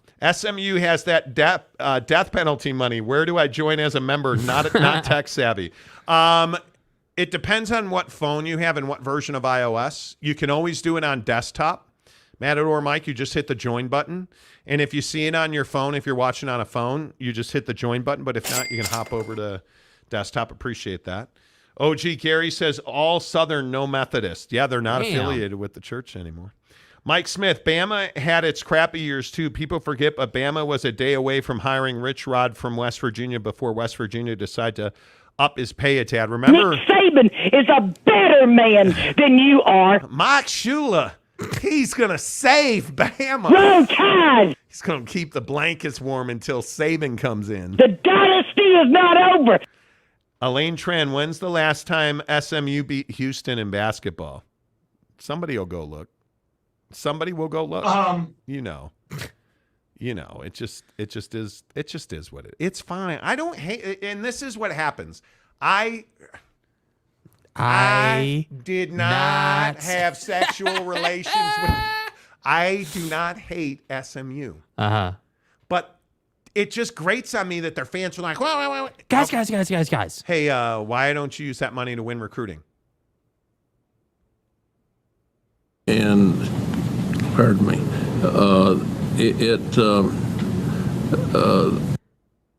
No, I didn't think so. That's what drives me crazy. And donuts. I want to see a conference call SMU's bluff. I bet they don't have the cash. Dude, I think they did. The sad part is I think they do. They have the money. But why not use it to win games now? Win games now. You have all this money. Screw the ACC. Win the AAC. Stanford. Show us. Yeah, go beat Calford. Like, chop down trees and shit. Like, show us that SMU, show us that you are who all your fans say you are. Show us that you're Dallas. Go play Texas. Well, they won't play you. Go beat you do beat TCU. Can you measure it? It just doesn't matter. Yeah. It just doesn't matter. OG Gary. The last time SMU beat Houston in basketball was when Moses parted the seas. Damn. Why are you picking on Moses Malone like that? Lee Jensen, have we done NBA yet? No worries if you haven't. No, but we can do it right now because I do want to talk about this. Or should we do the Devin Booker? Let's do Devin Booker real quick. Yeah. Pat Beverly says Devin Booker is better than Paul George. Okay. Don't. So you may know that on this show, Devin Booker also wears the name tag that says sex machine. Right. That's my dude. What are you, nuts? Patrick Beverly has a really good podcast. I enjoy it thoroughly. Here's what he said about Devin Booker. Obviously, Book is Book. Book can hoop. Book can do everything, and he look good doing it. Smooth, like he go. You know, that's part of it. He like to go left. He like to he got a smooth, like, and it looked good. His shit looked good. Like him shooting the ball, his side, like he looked good. He doing it in Kobe's, like he looked good. And PG is PG, but he veteran PG. You know what I'm saying? So obviously, it's gonna be some love-hate there. I like it though. It's good for basketball.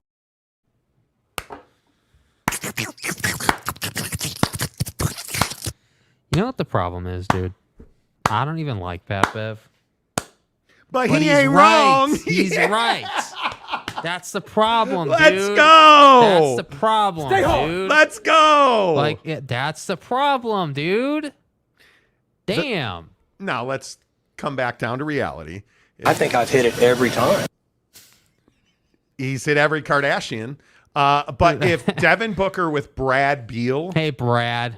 And Kevin Durant, if they don't win a championship this year or next, Devin Booker, it's going to hurt his reputation. It's going to hurt his legacy. Can we have a conversation about all the slurping of DeAndre Ayton real quick in the World Cup? Bro, dude? did you see that three he tried to shoot? He shot it off the back of the backboard, dude. What are we doing? I understand, and this is why I say like Eric Gordon. Eric Gordon, I believe, is a Phoenix Sun as well. Dude, he is crushing. So here's my question, dude. Clearly, the talent's not the same as it is in the league. Nobody disputes that, right? I mean, you're playing AAA basketball. I get it. These guys should dominate. Yes. But DeAndre Ayton has to live up to it at some point because I tend to agree. Will he? Well, I don't know. But my question is, okay, you've got Book, KD, and Brad Beal now.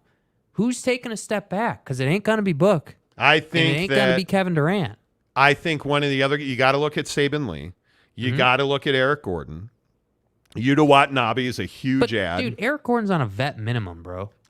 Yeah, but I think when you look at like Damian Lee, Drew Eubanks, they need some of those role players to come through because it's Beal, Booker. It's why Josh Okogie, is that going to be your starting point guard? It doesn't matter because Book's going to bring the ball up. Yeah. Right? It doesn't matter. Any of those three guys can bring the ball up.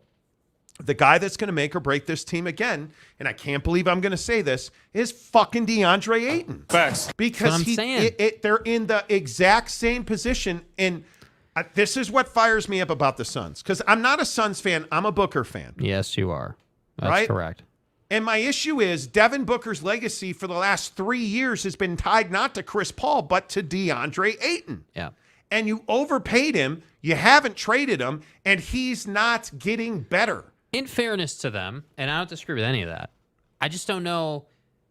I mean, can we really sit here and say they should have just let him go to the Pacers at that time? No, but you should trade him the first moment you can. I agree. Because if you add a legitimate power forward that is not a scorer first, if you had Walker Kessler from the Utah Jazz on that team, that's a championship caliber team. Yeah, it's a problem, dude. If you had a guy like Walker that will rim run, did you guys see Rudy Gobert just get dunked all over? Oh, yeah. Right? Like, I'm telling you now, if you had a legit power forward on that team who could rim run, didn't demand the ball, didn't not want to play defense, give me a savage shot blocking mentality. Steven Adams. And a Steven Adams. You need Walker Kessler is the guy that would put them over the top. Yeah.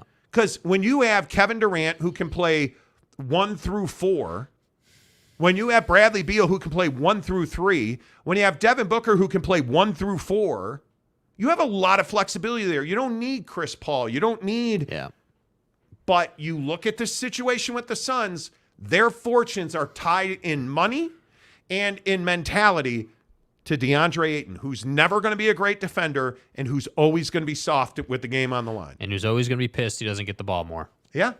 And it's not going away. Yeah. You cannot run and hide from it. Which is why I love that people are all surprised that he's, trying to shine out in this tournament. And all I had to say to that is, what'd you expect from him? I mean, he needs to repolish his reputation. I mean, his reputation after the Monty Williams era was that, Monty Williams just didn't like him and they didn't get along. And I'm here to say the reason Monty Williams didn't like him is because he wasn't a team guy. Yes. He was not a team guy at that point. So, I sit here and I look at this and I say, okay, great, cool, right? We got Frank Vogel as your head coach now. That's great. And obviously that's a good fit. He's got experience. Love it.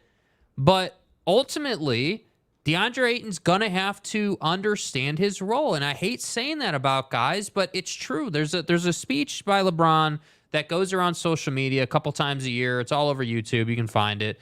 LeBron's in the tunnel with his team. I believe this was when he was a Miami Heat. I could be wrong. Yep. Where he talks about, hey, man, the NBA is about role players. The NBA is, hey, every guy on a 15-man roster has a role. From LeBron being the dude all the way to the last guy on the roster who's helping keep the morale of the team and everyone in between. And guys like DeAndre Ayton don't understand that. And they don't understand that, hey, dude, you don't have to score 30 a night. All you got to do is rebound, because when you rebound, you're going to score. Rebound and outlet. Yeah. Why can't you just be that mentality, rebound and outlet, and then go stand at the top of the key and shoot the jump shot that you're so good at shooting, and then run back, play a little defense, rebound, outlet, go stand at the top of the key. Draymond Green's a 4-time champion and a future Hall of Famer without really being able to shoot. All because he rim runs and works harder. Yep. That's it. Paxton, hello. Hug him, boy. Hug him, boy. I'll say it every day for you. San Diego State Aztecs still hating Ayton. Absolutely. Hey. Mike Smith said, he said rim run, cue Beavis and Butthead. Wow. Bro, why Mike, are you? Grow up. Bro. Grow up. Lance Johnson, the NBA is like watching minor league baseball for 5 months and then getting surprised when actual basketball for a few weeks. Dude, I love the NBA. Yeah, see, I disagree with that take. I do I too. think if you understand the NBA and the politics around it, you enjoy it for most of the year. Teddy Wayman, the book slurper. That's me. He has returned, bro. This guy. Absolutely, positively has returned. This guy right here. And the league hasn't started yet, but, it is what it is, right? Hey, man. I got some lonely nights. I know. I know, dude. Having fun is the name of the game. I know. Book's my guy, dude. James Knight, did you guys see the Anthony Edwards dunk? How good has he been? Okay, you want to talk about a guy that's gaining momentum, reputationally speaking. When you have guys, I believe it was Shaq, could be wrong, but when you have a lot of legends in the game coming out saying that he's the new face of the league and that there's a reason all the great ones wear number 10 and... I agree, this cat's doing really good work for Team USA. But I'm not ready to put Anthony Edwards in the face of the league discussion until he shows me that he can carry a team to the playoffs. But Bill Simmons, love him or hate him, Bill Simmons today on his show said that Damian Lillard should go to Minnesota and form a big three with Anthony Edwards and Rudy Gobert. Is that a big three? No. Anthony Edwards, Dame Lillard, and Rudy Gobert? That's one of the dumbest things I've ever heard Bill Simmons say. Yeah. I look at Anthony Edwards. He's not going to finish in Minneapolis, number one. No way. Number two, I think he's got a legitimate chance to be the best player in the NBA because the things he's doing in the FIBAs are just, it's craziness. Yeah, the talent's not in question. I think what's in question is, just how good can he be, right? Because once you get to a certain level, we're not really talking about if you're good anymore. We're talking about, okay, just how far can you take this? And then furthermore, Dude. when does he get to a new team? When does he get to a better situation? Because again, this is the question that plagues Book, right? Hey, Book, you went to the NBA Finals once and you haven't been back since, and now you've got two of the best guys in the league on your team. Truth. Absolutely true. Lee Jensen says, hot take, I think Walker Kessler will have a better year than Victor. Walker's going to have a massive year. I think Victor's going to be a 3-year project at least. Yeah, Lee, I'll be honest with you, bro. I don't even think that is that hot of a take. I don't think so either. I think Walker Kessler's upside is massive. Yep, I agree. Jeff Woodworth said, hot take, shout out to Mo Bamba. Damn, hurry, bro. Hurry. Shout out to Mo Bamba. Nice. Came in clutch, bro. OG Gary, a bag of Ruffles. Cheddar Ruffles. Gary, sidebar. What's the best flavor of cheddar Ruffles? There's only See what I one. did there? See what I did there? There's best flavor of cheddar Ruffles. You like those Lay's barbecue chips? Oh, Lay's barbecue are mint. They give me barbecue burpees. Yeah. They do. And speaking of burpees, hit the like button if you guys are not subscribed. We are motoring through 23,000. We're at 23,660. So we picked up 40 subscribers during the show today. We are just 340 subs away. If you are not subscribed, please consider subscribing to the show. Please give us a thumbs up. Lee Jensen says, yes, Jeff. Shout out to Mo Bamba. Brandon Butler, is point guard a dead position in the NBA? I don't know that I would say it's dead, but I just think that we don't have point or shooting guards. We have guards. It's just the best teams in the league don't run stagnant. Hey, we're going to pass to 2, then 5, then 4. Like, you don't do that anymore. It's motion offense, movement. The athlete in the NBA is too good now to just stand around. Kevin Durant played point guard for the Suns last year. Yeah.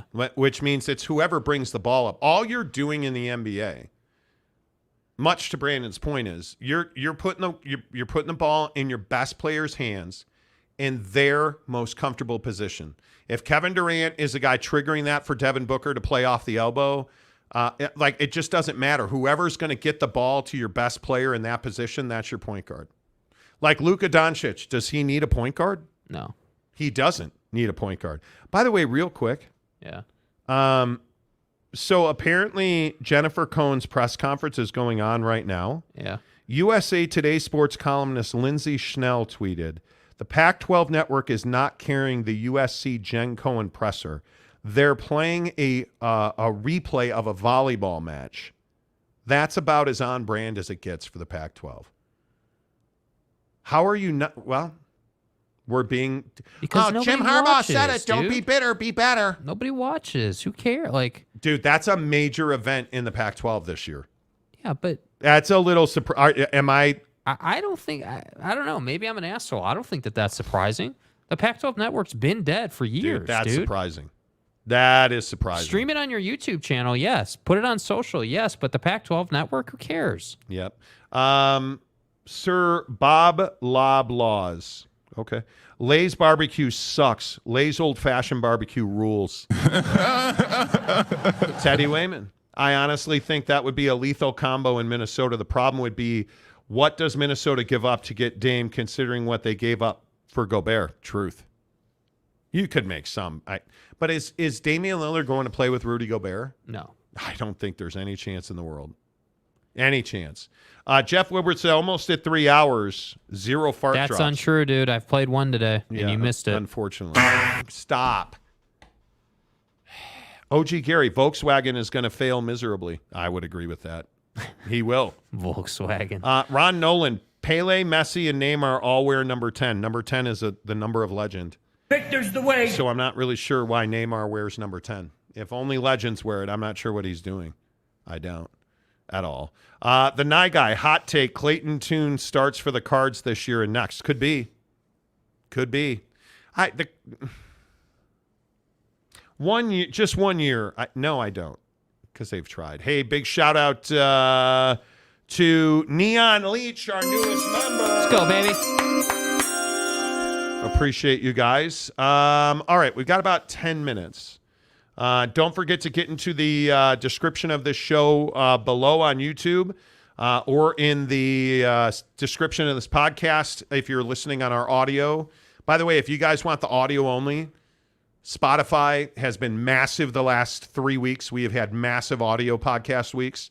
Find it on Spotify. You can wherever you get your podcasts, your audio podcasts. So Apple, obviously. But in the description of all of our shows, you're going to find the Prize Picks link, or just download their app and use promo code Monty to get a matching deposit promo. Up to $100, your initial deposit at Prize Picks, $50, they'll give you 50 more. $100, they'll give you 100 more. We're going to play Prize Picks all football season long, you guys. The more or less proposition in sports is so awesome. Mm-hmm. Like, hey, so much fun. It is. And in the NFL, in quarterbacks, in college football, in baseball, the NBA, Prize Picks on the NBA is great. Hook it up. Use the promo code Monty. Download the Prize Picks app. All right, a couple more things. Where are you guys at on going to the moon? Mm-hmm. Because their Russians Pooty successfully launched a lunar rover. Right. They did. Yeah. Went up on a rocket. Yeah. And then heartbreak over the weekend. Because it's the garbage. lunar rover is getting up to the moon, right? And they lost contact with it. And it crashed into the surface of the moon and disintegrated. And the leading scientists for the Russian moon exploration almost died. You're casual. He had to go to the hospital. And he is saying he wants everything recorded and kept because there is direct responsibility for what happened to the lunar rover. And now everybody believes that Pooty is going to go Pooty and fire everybody. And so here's my question. Yeah. Does anybody care about going to the moon? And I know we've been there and we've done that, and there's been a space race and all this stuff. But does anybody really care about going to the moon? What the fuck are you, Ranger Rick? Yeah, because I seriously, I don't care. Yeah. What are we going to find on the moon that we don't have or we need? Or, well, we're going to figure out if there's water up there, bro. Okay, what if there's water up there? We're going to colonize with Elon. What if there's water up there? Those are numbers of death. And speaking of Elon, you know what the biggest problem with the space race is? Elon won it already. SpaceX cornered the market on this. Yeah. The way that he's able to launch and land rockets and rocket boosters, and why are we even you're in the middle of a conflict that is an existential crisis in your country, and you're sending shit to the moon? Yeah. I've never understood this. Yeah, and I have to say, whether it's Elon or the world, I don't know, going to the moon is just casual now, right? By space travel standards. I mean, everyone's all hot to trot over Mars now. You know, like the big new thing in space travel is let's get to Mars, let's get to Mars, let's get to Mars. Check out these pictures from the rover. Like we have a rover driving around Mars, and you can't even get to the moon. That's the problem. I agree with that. Like, this is the same, like the sun. Okay. Any exploration or study of the sun, I'm here for it. It impacts our lives on a minute to minute, second to second basis. But going to Jupiter, going to Mars, like all the Mars rover shit. Hey, it's cool. It looks like the desert. Now what? Obviously I'm not a scientist. We have so many more problems right here. Like, let's do something about that. Yeah, I think there's definitely a certain cut of people in the world, not just our country, but the world, who I think are fascinated by it and really would like to figure it out, you know? And again, I'm not doing politics or anything. I don't care where you stand on it, but there are folks who are like, hey, the planet's not going to last forever. Whether that's global warming or other stuff, like, a lot of people believe that. And so I think those same people are like, hey, we need to find another solution. And is that Mars? I don't know. I don't know. Is that the moon? I don't know. I don't think so, based on the fact that we found nothing there. But I don't know. So that's why I think that space travel is such a thing. And I also think in the big picture, people are enamored, as I am, with the concept of, hey, dude, the space is literally called space for a reason. It is so vast. There has to be, something for us there. All right, Lance Johnson for $2 wants to know if you know Pearl Jam, Only Then Is Done. Yes, dude, I know Pearl Jam. Yes. Are you so annoyed? Yes. Aztec Warrior says, with the ACC unlikely, Stanford can go independent, but no way Cal pulls that off. It's the Mountain West or bust for them. Do they suck it up and join the Mountain West? Potentially, because they're not getting into the ACC. Yeah. SMU has money, but they don't make any, Lance Johnson says. And Matador Mike says for $5, Harbaugh should be suspended for OSU, Penn State, Michigan State. SMU has death penalty money. Where do I join? There you go. There you go. I think I answered that one already. You did. But I don't understand the moon. I'm here if you guys, like Mike Smith wants to make, bots in the chat. What? Dun, dun, dun, dun, dun, dun, dun, dun. There's bots in the chat, dude? There's bots in the chat. Yes, there is. See, you guys, it's happening. Yes. Bots in the chat. Bots in the chat, dude. Unbelievable. Mike Smith wants to make Uranus jokes. Mike, grow up. Well, actually, I like Uranus jokes. Yeah. That's Janus. That's why I didn't say Uranus. But are you guys? I see a lot of people commenting on the moon. Mm-hmm. Are you guys here for moon landings? I'm not. Moon landings, Mars landings. I understand Mars. Mars is out there. We don't know much about Mars. We do. We have like 3 rovers that have landed there. Yeah, And what has really, if I'm being serious, what has really changed because of our Mars program? But it has ice crystals, dude. Come on. What has really changed? Can we live there? Not yet. Can we grow potatoes there? Potatoes? Like Matt Damon did? It's a movie reference. Right. Martian. Right? But look at Interstellar. Yeah. Do I got to get behind my daughter's bookcase to figure out if there's life on Bro, Mars? you're hating right now, dog. I'm just asking. Boss Frog says, Mo's now in the chat. Let's go. Hey. What's up, Buck? Boss Frog, I was defending the honor of TCU versus SMU fans. Teddy Wayman, I could care less about landing on the moon. LOL, ain't doing me any good. And not in our lifetimes, Teddy, and you're like 15. You're not 15, but you're younger than me, and it's not in our lifetimes. Yeah. It's not in your lifetime. That's my point. Yeah. Maury Alvarez, a great Floridian. We need to land on the moon to make sure we can do it on Mars. Okay. Do what exactly, though? That's when okay, so I firmly believe, because we've done it before, we can do it again. What do you want to learn about the moon? Because we've landed on the moon, and we've landed on Mars, by the way. We've landed on Mars. Yeah. We have rovers on Mars. I know. Yeah. The Todd Father, this segment won't age well. I hope I'm wrong. I hope you're right. That would be awesome. Corey Erickson, using the moon as a testing ground for starting to move beyond this world. Okay. To what? We don't know yet. Yeah. Yep. You know.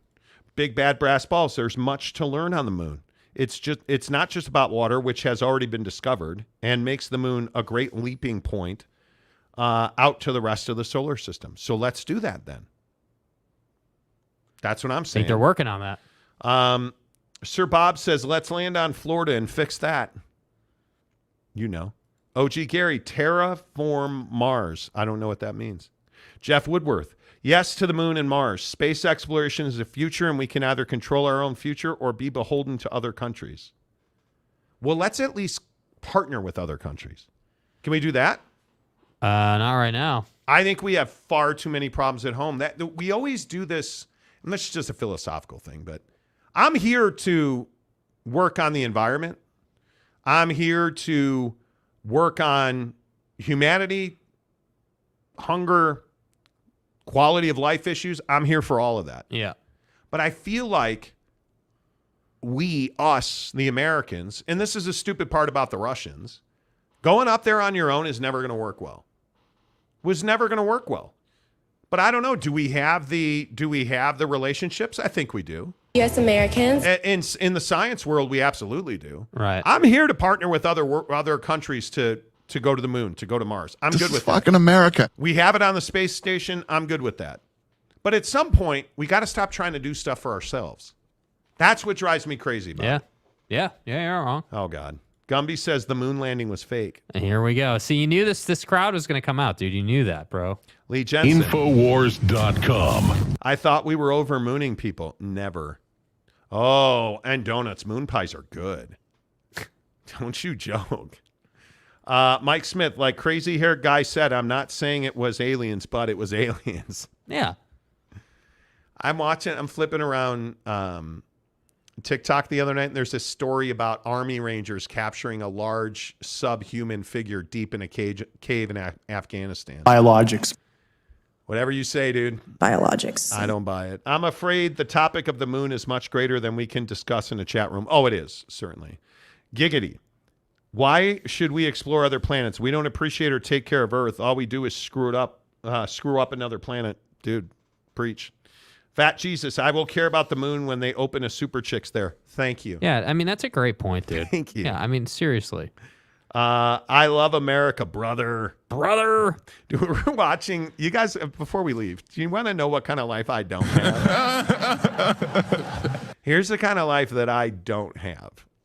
We went about 40 minutes today watching Stone Cold. Dude, can you say it right? Stone Cold. Thank you. Steve Thank Austin. You. Thank you. We were looking for the Vince McMahon video where Vince McMahon is talking about Stone Cold Steve Austin, and he says his name like real low key, Stone Cold Steve Austin. Couldn't find it. Could not find it. But went down the rabbit hole of Austin 316, and it made my day. Bro, watching Buddy pull up in a Coors truck to the ring, dude, is incredible, bro. But watching him like stun Stephanie McMahon and Vince McMahon, and just watching the hilarity and the script writing, professional wrestling is fake, and knowing it's fake, the script writing is amazing. It just makes it all that much. And I'm not even a professional wrestling guy, but watching those old clips is just amazing. And I'm a huge Ric Flair 4 Horsemen guy back in the day, but if there's a better professional actor than Stone Cold Steve Austin, he's money, dude. His showmanship is remarkable. What? Can I get a hell yeah? Hell yeah! It's amazing. Yeah. All right, the Monty Show presented by our good friends at Bucked Up Energy. BuckedUp.com. Use the promo code Monty20 to save 20% off your purchase. Thank you to all 7,000 people who watch the show. If you are here right now, please give us a thumbs up. If you are not subscribed to the channel, hit the subscribe button. You guys, we're so close to 24,000. Let's rock and roll. That would be amazing. Thank you for being here. Thank you for supporting our partners. Thank you for watching the show. We'll be back tomorrow. Until tomorrow, say goodbye, Jake. Goodbye, Jake.